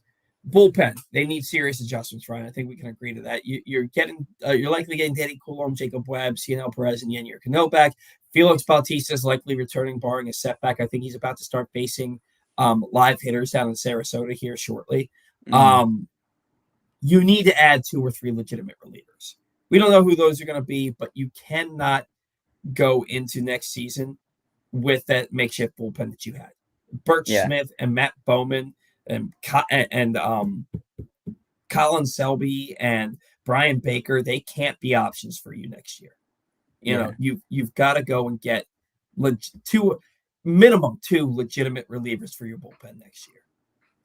Yeah. As for the starting rotation, Grayson, Eflin, Kramer are returning to the rotation. Kane Povich and Albert Suarez should be in the running. Wells likely back, but in what capacity? Corbin Burns, again, he has to be the top priority, as well as another legitimate starting pitcher. You've got to bring in somebody else, too, I think. And then offensively, Gunner's got to start crumbling under the pressure, man. We mentioned it before. 258 with runners in scoring position, 156 with runners in scoring position and 2 outs, 056 with a runner on third and 2 out, 257 late and close. And I feel like the number was lower than that down the stretch. Anthony Santander cannot hit third or fourth. He just can't. You have to bring in a veteran bat that plays every day and produces, gets on base. Adley's got to get right, because what we saw the last 3 months, I put in the notes that was Chance Cisco. It was worse than Chance Cisco. And you will not convince me that Adley wasn't hurt. You will not convince me he wasn't hurt, because the drop off that he had after he got hit in the hand by that pitch, it's glaring, and it's pretty obvious when the drop off began. And I just don't think that the front office is going to put it out there that they knew that this guy was injured, either that they knew he was injured and they let him play, or that they didn't know he was injured. Either way, they're not going to say he was hurt. The Adley alluded to an injury when they asked him, but he didn't come out and say it. I think he was hurt. Yeah. I think you've got to stop jerking the kids around. You've got to let Heston play every day. You've got to let Jackson. If Jackson's going to be on this team, he's got to start at second base every day. He's got to be an everyday player, and that's your number. That's either your leadoff or number 2 hitter in your lineup, and that's your guy that should be hitting 300 with a 380 on base percentage when he's up and running. But you've got to give him the opportunity. It can't be, here's 10 games. Oh, you went 1 for 32 with 10 strikeouts. We're not going to play you anymore. He's got to get significant and consistent playing time. Yeah. And I want no more platoons. I hate platoons. I know that a lot of teams platoon these days, and I get it with the outfield more so. But at first base, you've got to have a guy that plays first base that can hit 30 home runs and plays every single day. That ain't Ryan Mountcastle anymore. That ain't Ryan O'Hearn. You've got to have a guy, and that's why I allude to Pete Alonso. Yeah, Pete Alonso isn't going to hit 280. He's going to hit 240, maybe 250, but he's going to hit 30 to 40 home runs. He's going to post up every day. And, that's the guy I think that maybe the Orioles could go after. And Alonso was solid defensively this year too. Yeah. So they've that could be a splash that they make, but there's issues that are very obvious with this team.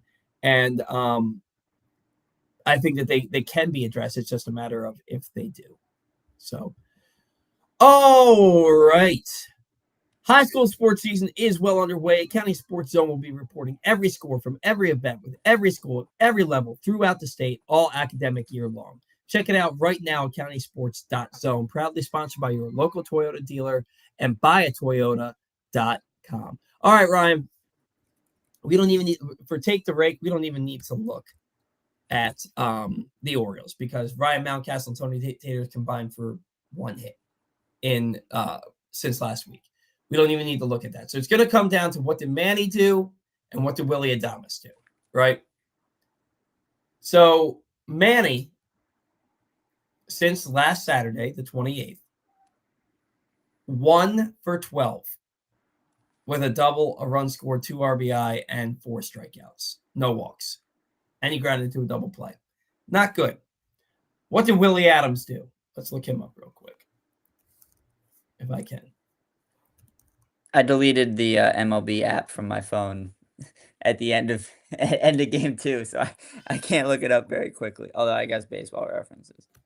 So Willie Adames played every game, and he went 4 for 17. You win. Whatever. You won. Take the Rake. Who cares? Yeah. And we say who cares. Let me do this last read. We say who cares, and then we'll get into why that's the sentiment here. Take the Rake would have been more fun if we had, if we were able to pick another Oriole for this upcoming week. Yeah, if the Orioles were That's why I still say who playing, cares. yeah, exactly. Today's show brought to you by Pressbox's Project Game Day, which is back for another season. Join Glenn Clark, Rita Hubbard, and Super Bowl 35 champion Femi Ayanbadejo after every Ravens game this year as they break down what happened and why and what we learned in each game. You can find the show at PressBoxOnline.com/game day. That's Pressbox's Project Game Day. Every Ravens game day, all season long. All right, Ryan. So, before we get into some fan interaction here, I have been an Orioles fan my entire life. From my earliest memories, the Orioles were a part of it. I remember going to the All-Star game in 1993. I being there with my dad. I remember when the team went on when the league went on strike in 1994, and looking in the newspaper TV guide that we got every week and seeing Orioles at Angels or Orioles versus Yankees in their time slot, you know, while the strike was going on, and running every day to turn on the TV, wondering maybe the strike's over. Maybe the strike's over. And I did that every day as a 9-year-old kid. And then 10 years old, because my birthday's in September. Every day. And it was never over. It ended in, spring of 95. But I wanted to watch the games every day. I watched the games every day. And I remember where I was, when Cal, I remember riding my bike back to my house because HTS was free for everybody in the Baltimore area in 1995 for games 21-30 and 21-31. I remember where I was when Eddie Murray hit his 500th home run with the Orioles. I was at my grandparents' house, and my cousin and I had gotten into trouble, so I was forced to sleep on the floor of my grandparents' room, and there was a huge rain delay, and Eddie hit it with like 5 minutes to go till midnight. I remember 96. I remember 97 where I was when Mike Mussina threw that gem in the ALCS, 15 strikeouts, and he allowed no runs, and the Orioles lost that game 1-0 in extra innings to Cleveland, and Cleveland went to the World Series. I remember these things, and I remember, going through 14 years of losing, and every year convincing myself this was the year that the Orioles were going to be better, that they were going to win 81 games. And like how low the bar was to make Baltimore sports fans happy. Like, just play 500 baseball. Like, we know you're not good. Just play 500 baseball. And then Buck comes, and the team gets good again. And then they get bad again.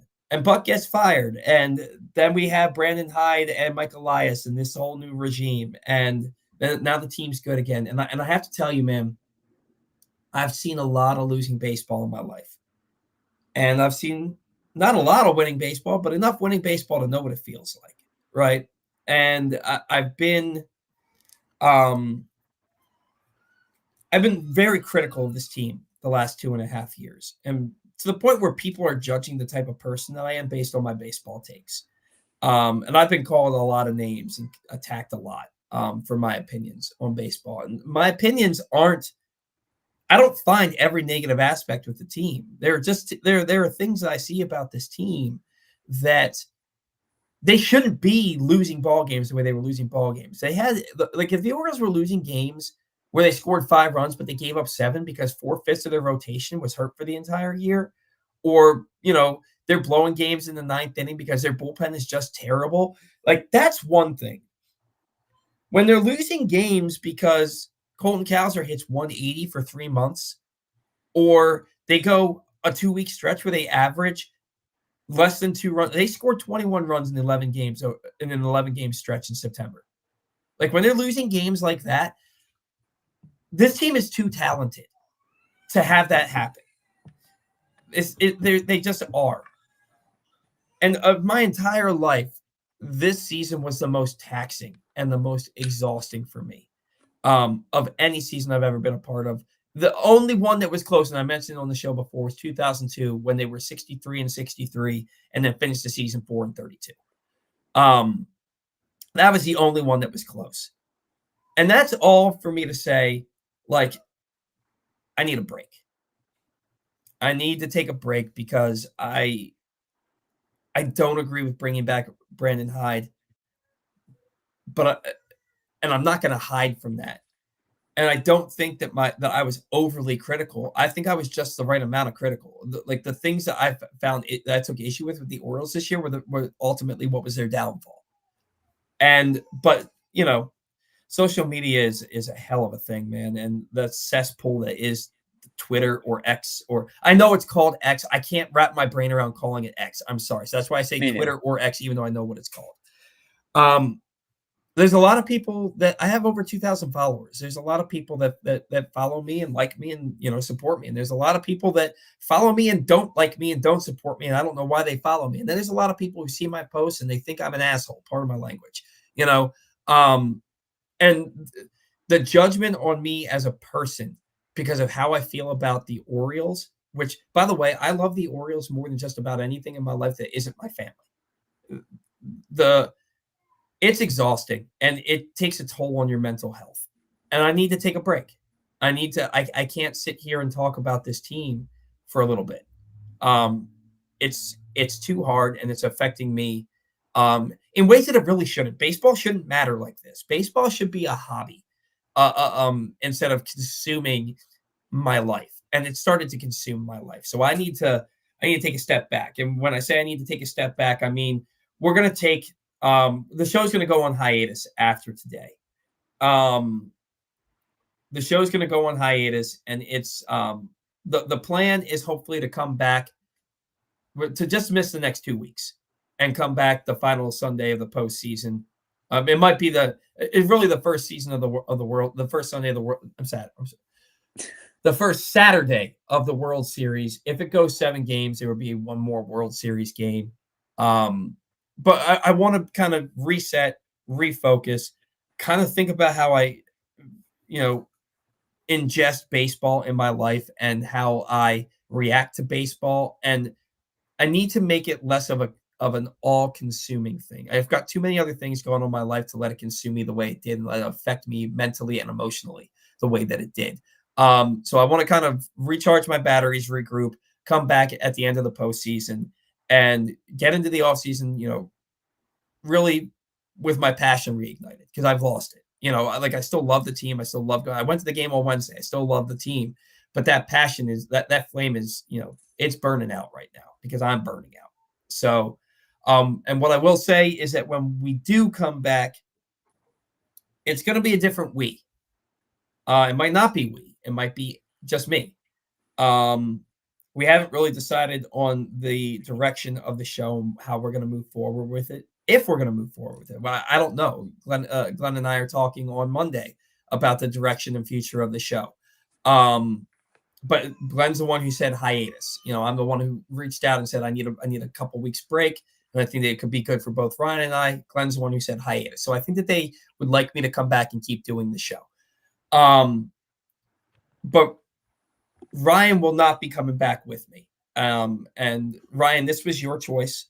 You let me know after I sent that email yesterday, and you basically let me know that this isn't something that you can continue to do. And I would love to have you back. You did nothing wrong, and I want you back, but for you, you can't. And I'll let you take over from here and explain why and what's going on. Yeah, this isn't a decision I took lightly, but it's something I've been considering for the last couple months. Um, a lot of changes going on in my personal life. I have a wife. I have a new job. A lot of things that I'm still becoming accustomed to, and I enjoy doing this show with Paul. I wanted to make it at least through the Orioles season with Paul before deciding to leave. Um, but I kind of reached a point. It was a little twofold. On one hand, the there's a lot of things that I want to get done in my life. Like we moved into a new home about a year ago. There's a lot of projects I want to undergo. Um, and with that in mind, having a weekly Saturday morning responsibility um, isn't something that's really in my best interest at this time. And then similarly, I've had a lot of thoughts about, you know, because I share Paul's sentiment in terms of love for this team. Um, it's been a focal point of my life for as long as I can remember. I was 8 months old. My dad had video of me in a diaper on a blanket on the living room floor, watching our little box TV, Cal Ripken take his lap around Camden Yards after breaking Lou Gehrig's record. My dad had a little tape recorder video of me laying in a diaper watching that happen. So baseball and the Orioles have been ingrained in my soul for my entire life. And you know, there have been different points in my life where you know I've tried to make a name for myself in Baltimore sports media. You know, I have a Twitter account with almost 20,000 followers that's centered around the Orioles. That's been really fun to watch grow. But I stopped posting from there 2 months ago. 2 months ago today, I think it was. Because I didn't enjoy it anymore. You know, I don't want to continue trying to be someone who is necessary for opinions, I guess. Like part of me, it just, you know, I sit here and I do this show and I'm thinking like, who the hell am I to say that, you know, the manager of a Major League Baseball team is bad at his job? Or who am I to say that, you know, the Orioles need to trade a guy who just hit 44 home runs or let him walk in free agency? Who am I to share those opinions? Why should anyone care what I have to say? So Mhm. part of it is that where it's like, why does my opinion matter? And I don't mean that in a, you know, a negative way about myself. It's just like I wanna just be a fan. I wanna just watch the games and enjoy it. I don't wanna have to worry about what I'm posting on social media or what I'm saying into the void that could be misconstrued or make me look bad. And it's like, I just don't love it anymore. And it's as simple as that. And, you know, maybe I return to the show at some point in the future. Maybe I bring my own podcast back at some point, which you were co-host with me for a while, Give That Fan a Podcast.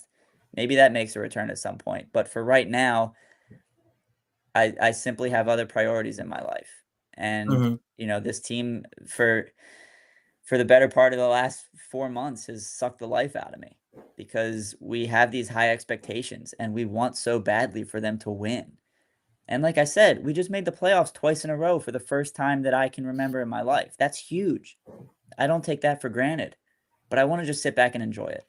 Yeah. And that's really what it comes down to. So when the bat around does come back, whether it's in 2 weeks or more than that. I don't know. I'm not sure you know yet, Yeah. but when it does come back, it'll be without me. So Yeah. I very much appreciate the opportunity that you've given me, the opportunity that Pressbox has given me to do this. It's been fun. I've truly enjoyed it, but I need to just take a deep breath and prioritize, you know, the other important aspects of my life. Yeah. I've loved having you on the show, and there's a reason that you're here. Um, Ryan and I actually met um because of mutual friends. I think the first time we met, it was at an Orioles game with Asian Megan and my wife, I think so, yeah. and we were riding scooters through Baltimore, and like the Orioles weren't good yet, and it was like it was okay. It was just a beautiful, I think it was a beautiful Sunday afternoon at Camden Yards, and that they may have lost that game. They probably did lose that game, Probably. but we didn't care, and we just built a friendship out of that. And Ryan invited me. I was at Ryan's wedding, so this is like a legitimate friendship that he and I have built because of our love for the Orioles. And I am sad to see you go, but I mirror, not mirror, but I agree with the sentiment that like you gotta like do the things in your life that you enjoy. And the Orioles stopped being something that I enjoyed for a little bit there. I still enjoy them, but it was more stress than it was worth. And like I want to come back and be good and be in the right headspace. And starting to talk about like what could be next year already in this show got me a little excited. So I know that it'll come back quickly, and that's why my hiatus isn't indefinite in my mind anyway. My hiatus is let's take the rest of the postseason off and let's get back here. Once we get to the World Series, and let's get ready for the off season, because the off season comes and goes quick. And I'm excited for that. So I'm sad that you're not going to be here to be part of it, Ryan. But I have every intention of the show continuing.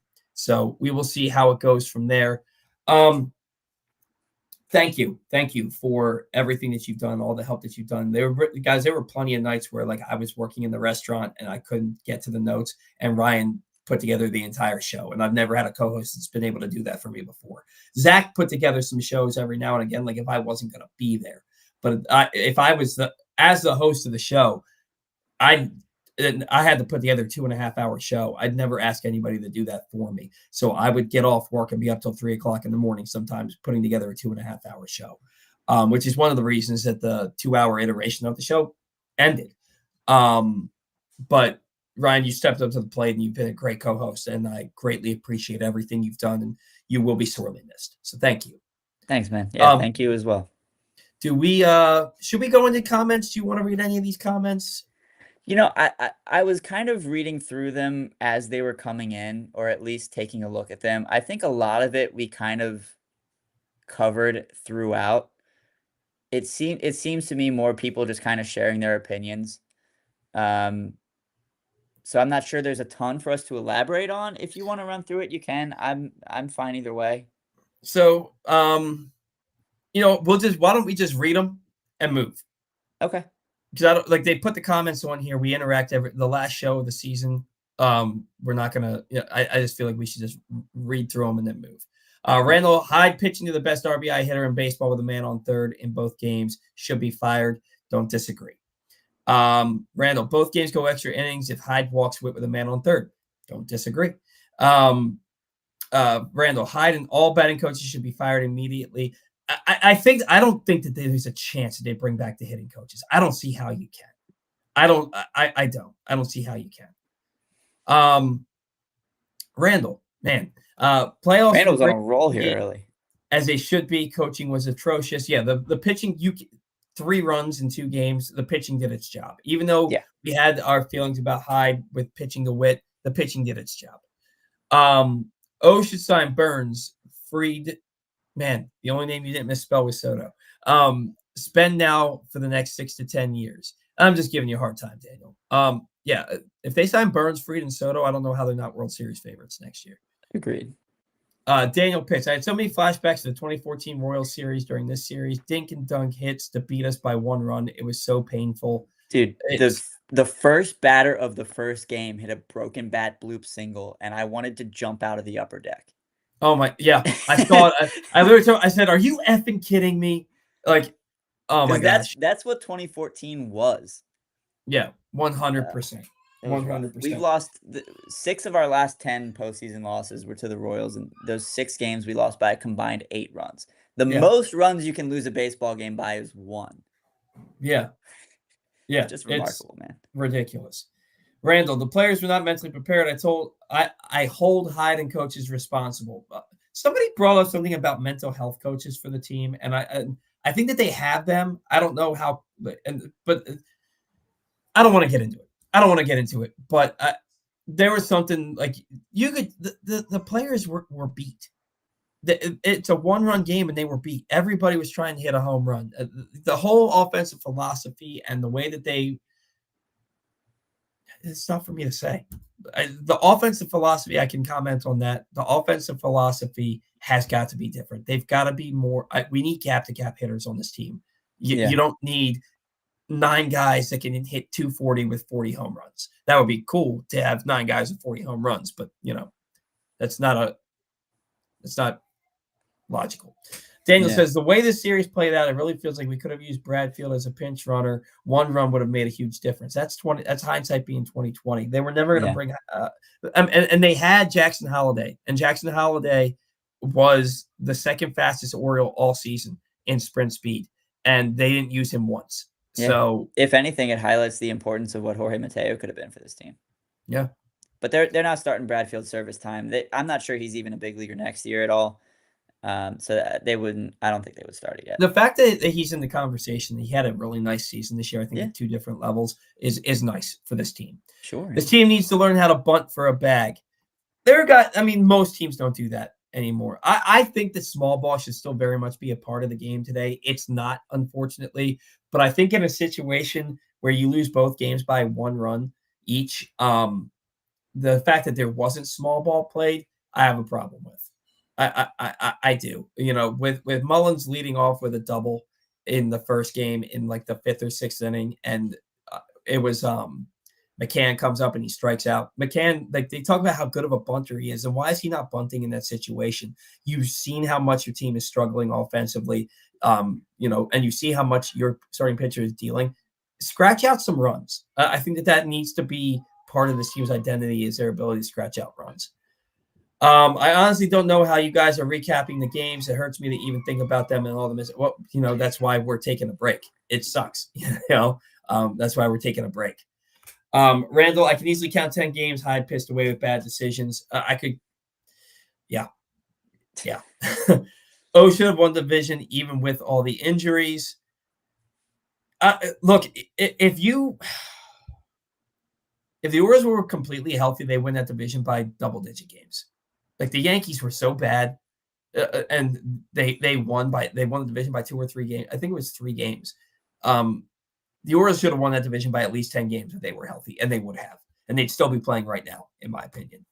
I don't understand how Elias has 100% confidence in Hyde. You're right, Ryan. You'd think he'd take time and evaluate Hyde's performance more and see if there are any better options out there. Terry Francona just signed a 3-year deal to manage the Cincinnati Reds. You're going to tell me that Brandon Hyde's a better manager than Terry Francona? Now, the only thing that I can think of there is that maybe he still lives in Ohio because he managed the Cleveland Guardians for so long. And so it's like if he was going to manage anywhere, it was going to be with a young team with close proximity to where he lives. But to come out literally, what was it? Like 18 hours after you lost that ball game and sit there and tell everybody we're bringing the manager. Like you didn't even think about it. And, at least that's a knee-jerk reaction. Like, oh, we're going to let him know. Like, you don't have to announce that you're going to fire him, but like, think about it.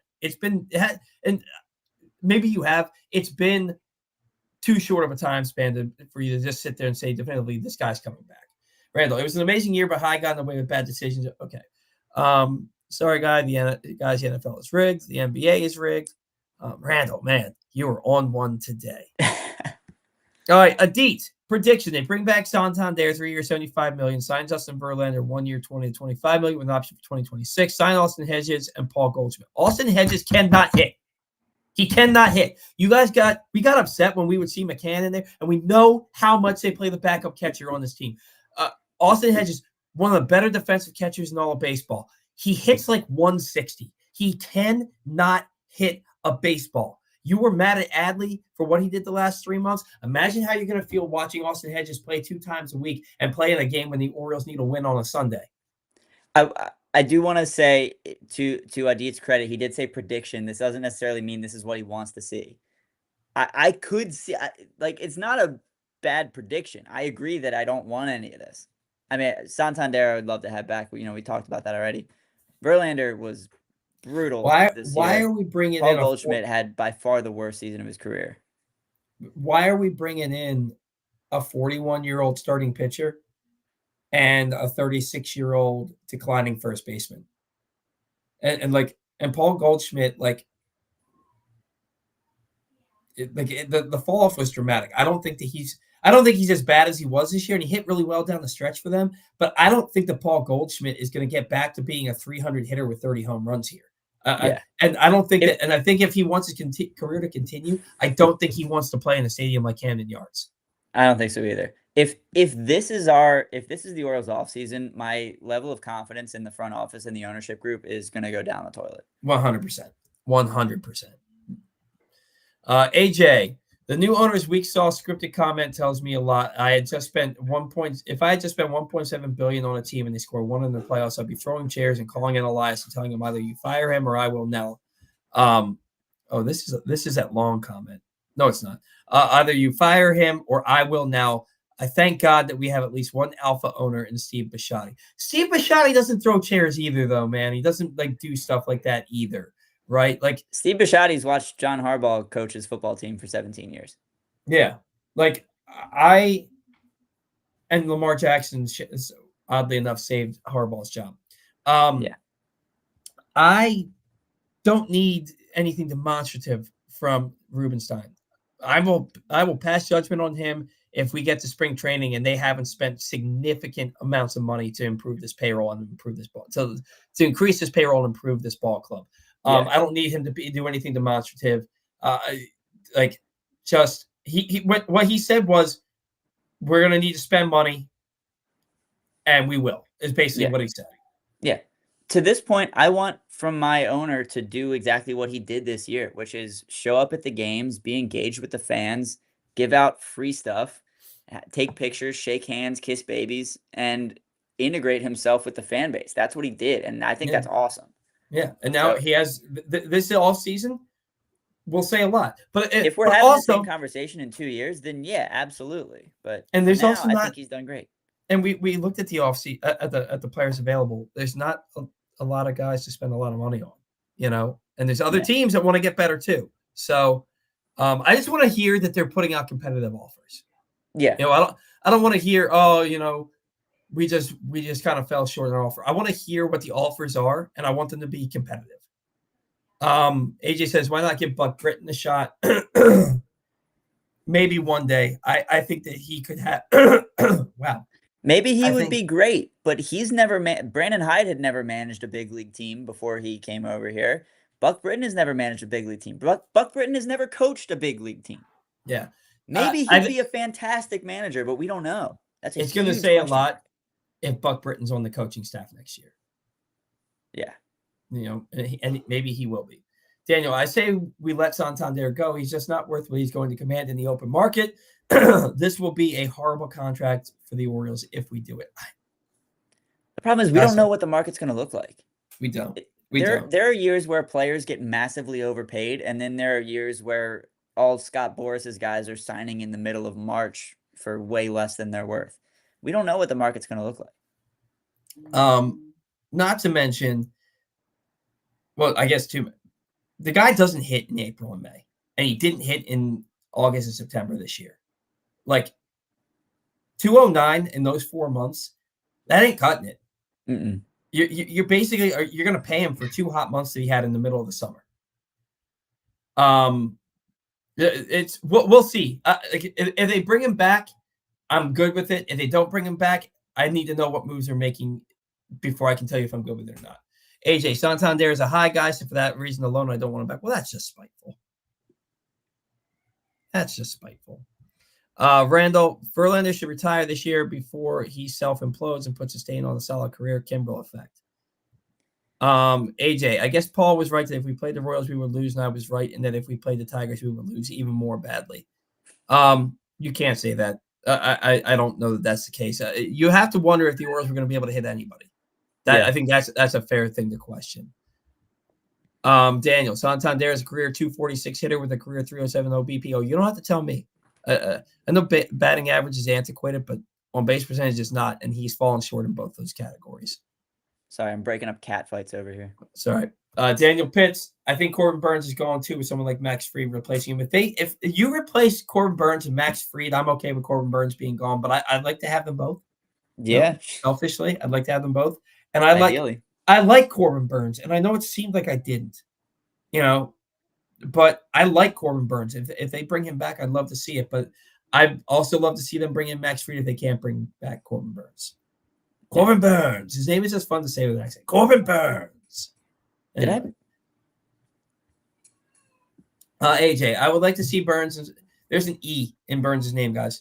I would like to see Burns and Santander leave and us getting 4 high picks with Cowser winning AL Rookie of the Year. I say don't spend money next year and let the guys develop. But you're taking a step back. That's regression. That's absolute regression. I disagree with that.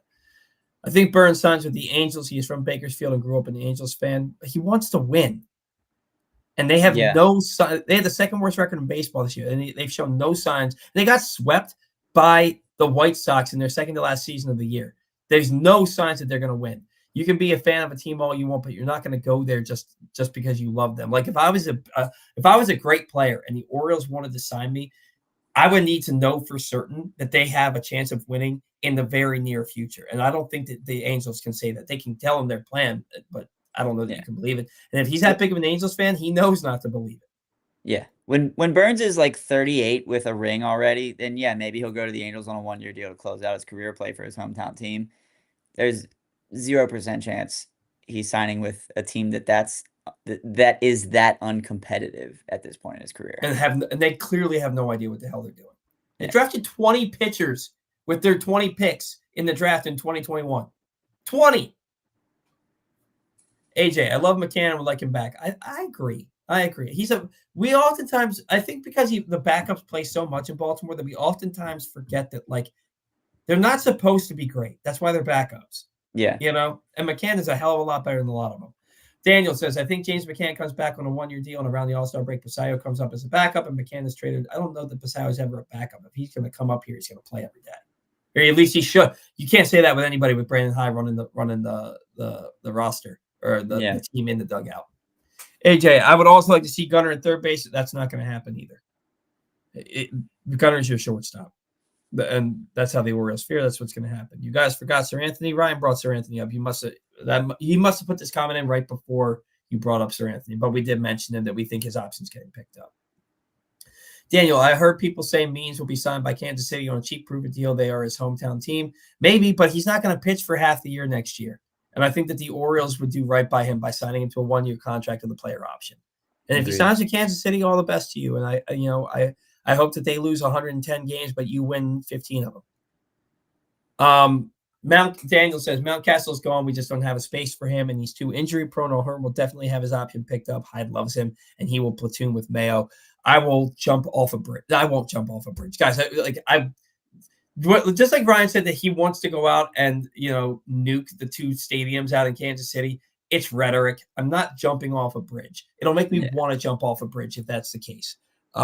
With platooning with Mayo and O'Hearn. We saw how well that worked this year. Your 2 first basemen hit 4 home runs combined over 2 months. AJ, I say only bring back McCann and Sir Anthony. Thank you, Mr. Host, for not forgetting Sir Anthony. I got you, AJ. That's such a weird nickname that he gives you. And Coolum, as Paul says, is obvious. And yes, I would bring back Means as well. Thank you. Trade Mountcastle on a player for one to see it. I had to make sure this wasn't Randall. Yeah, it's not Randall. Seattle's not taking Mountcastle on a player for one of those guys. They're taking Mountcastle and like 3 or 4 other guys for one of those guys. And if it's Logan Gilbert, you got that's 2 Cy Young candidates we're talking about. Yeah. And I think David's a more recent viewer, or at least a more recent commenter of the show. The reason we brought up Randall is for like 5 or 6 weeks in a row, Randall would. No, it was longer than it was all off season, and then like the first half of the year. Yeah, he would comment that we needed to trade for Logan Gilbert or like I don't even remember it was like Edward Cabrera and like Gavin Williams. Could Basayo be the next Juan Soto hitting wise? No. I mean, he could be, but he's a double. Is he even a AAA yet? He just got the AAA. He's a minor leaguer, so like, could he be? Sure, but like, what are the chances of that? They're very low. Look at how good of hitters Jackson Holliday, Gunnar Henderson, Jordan Westberg, Connor Norby, Kobe Mayo. Look at how good of hitters those guys were in the minor leagues and how much they struggled to start their careers. Jordan Westberg actually struggled the least out of all of them. Look how much they struggled to start their careers. Juan Soto, I don't believe ever struggled. I think he was just that dude from the very beginning. Like Juan Soto is a special generational talent. Basayo is going to be, I think, is going to be very good. I don't think he's ever going to be Juan Soto. Daniel Pitts, it was August 1st. Rubenstein and his group gained complete control. Yeah, so it was August 1st. So they didn't even have complete control of the Orioles until August 1st. Rubenstein he's got, I'm willing to give him this offseason, next offseason before I start judging him. But you know me, and I'm going to judge him if he doesn't spend $100 million average annual value this offseason. You know that. What about Teoscar Hernandez? I forgot about Hernandez as far as a player that the Orioles could go after. I love Teoscar Hernandez. I love that dude. And I think that there was a time where he was the best hitter on the Blue Jays when they were really good and had a lineup filled with great hitters. Would love to have Teoscar Hernandez here, and I think that he's like a great teammate that people love to play with. I'm pulling Randall, up his contract. I don't know why I wouldn't have seen him. I've been saying how long now with his glove and speed. Holiday should be a center fielder. I don't know. We'll see.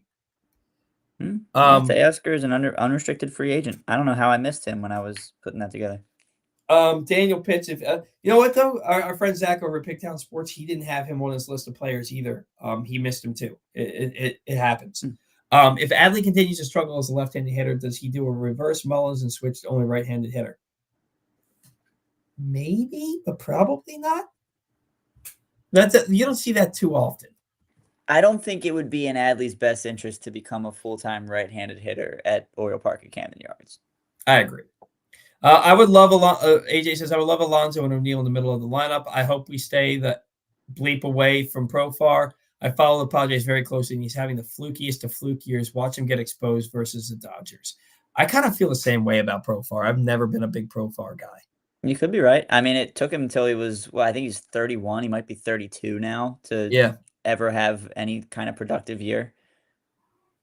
Ha ha ha. As soon as Mr. Host said Chapman, Paul just rolled his eyes. Let's forget I brought up Chapman. I don't know why. Like, I told you I was so tired last night when I was scrolling through Spot Track or whatever it's called, trying to come up with free agents to look at. I don't know why. Like, there's Paul Sewald out there. There's, like, Kirby Yates. There's Tanner Scott. There's plenty of other names out there. I don't know why I brought up Chapman. Let's move on. Do not bring up Chapman and Bauer with Paul like ever, people. Or Alex Rodriguez. AJ, do you really have Grayson back? Does he hold up a whole season in the playoffs? I mean, he didn't get sent down because of injury last year. You know, I think that, great. Why would Grayson not be coming back? He's going to be full go in spring training. They said that in their press conference the other day, and I think Grayson Rodriguez has Cy Young potential. You know, I don't know why he wouldn't be back.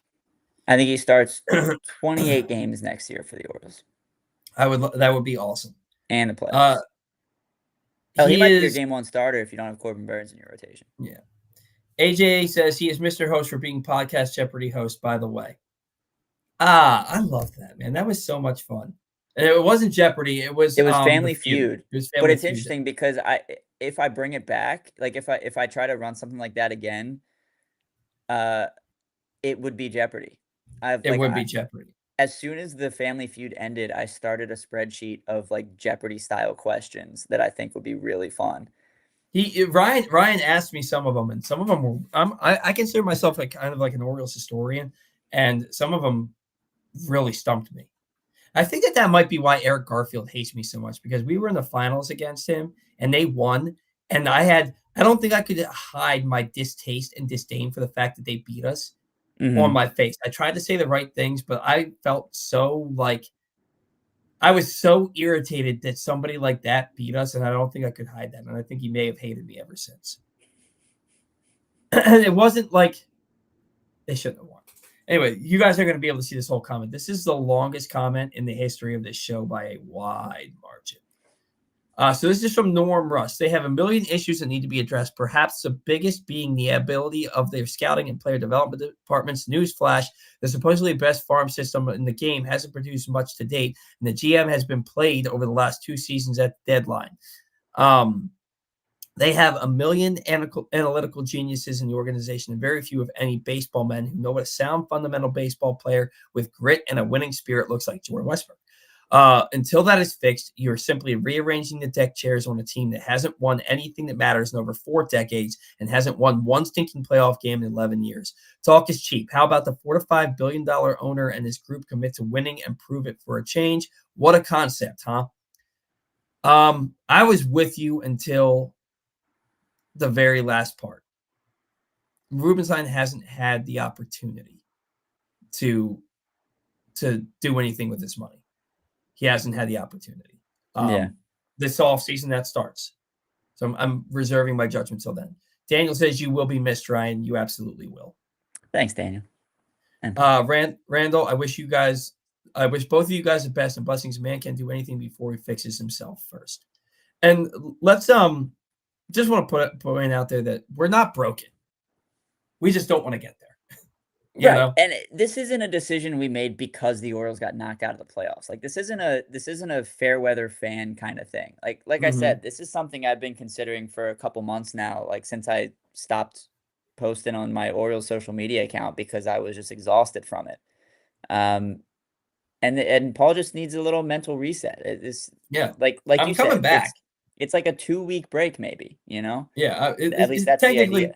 technically 3 weeks. So we're just gonna take the next 2 weeks off and then come back, hopefully come back and be, with a reset. I don't plan on going anywhere.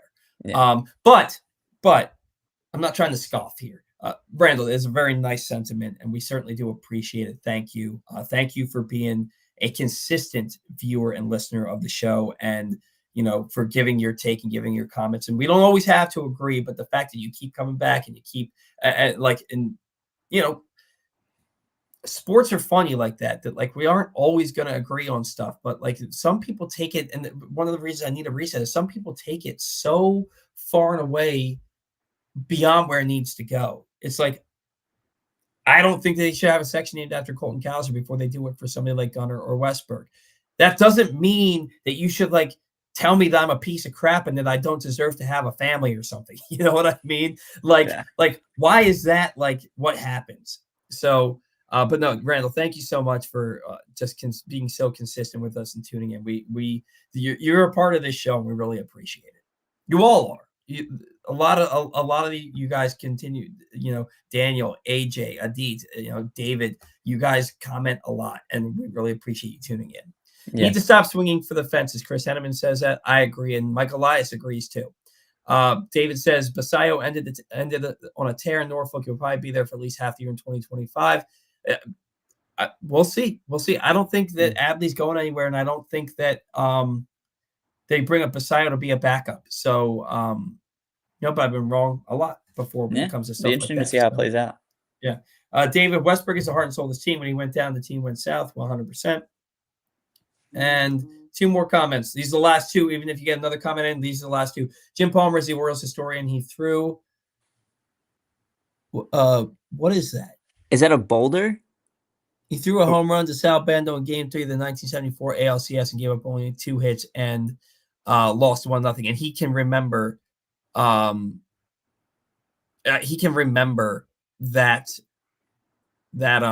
exact game and every pitch that he threw. Like the way his brain works is phenomenal. The stuff that he remembers. And finally, Daniel Pitts. Paul, post on X when you know when the show is restarting so we don't miss it. Oh, absolutely. Absolutely. I will for sure let you all know. The plan is to have it restart 3 weeks from today. But Glenn and I are having a conversation on Monday because we also have to find a new co-host. So we'll figure that out and we'll let you know what the plans are one way or the other. All right, guys, thank you so much for tuning in. Thank you to our sponsors. Without you, we don't have a show.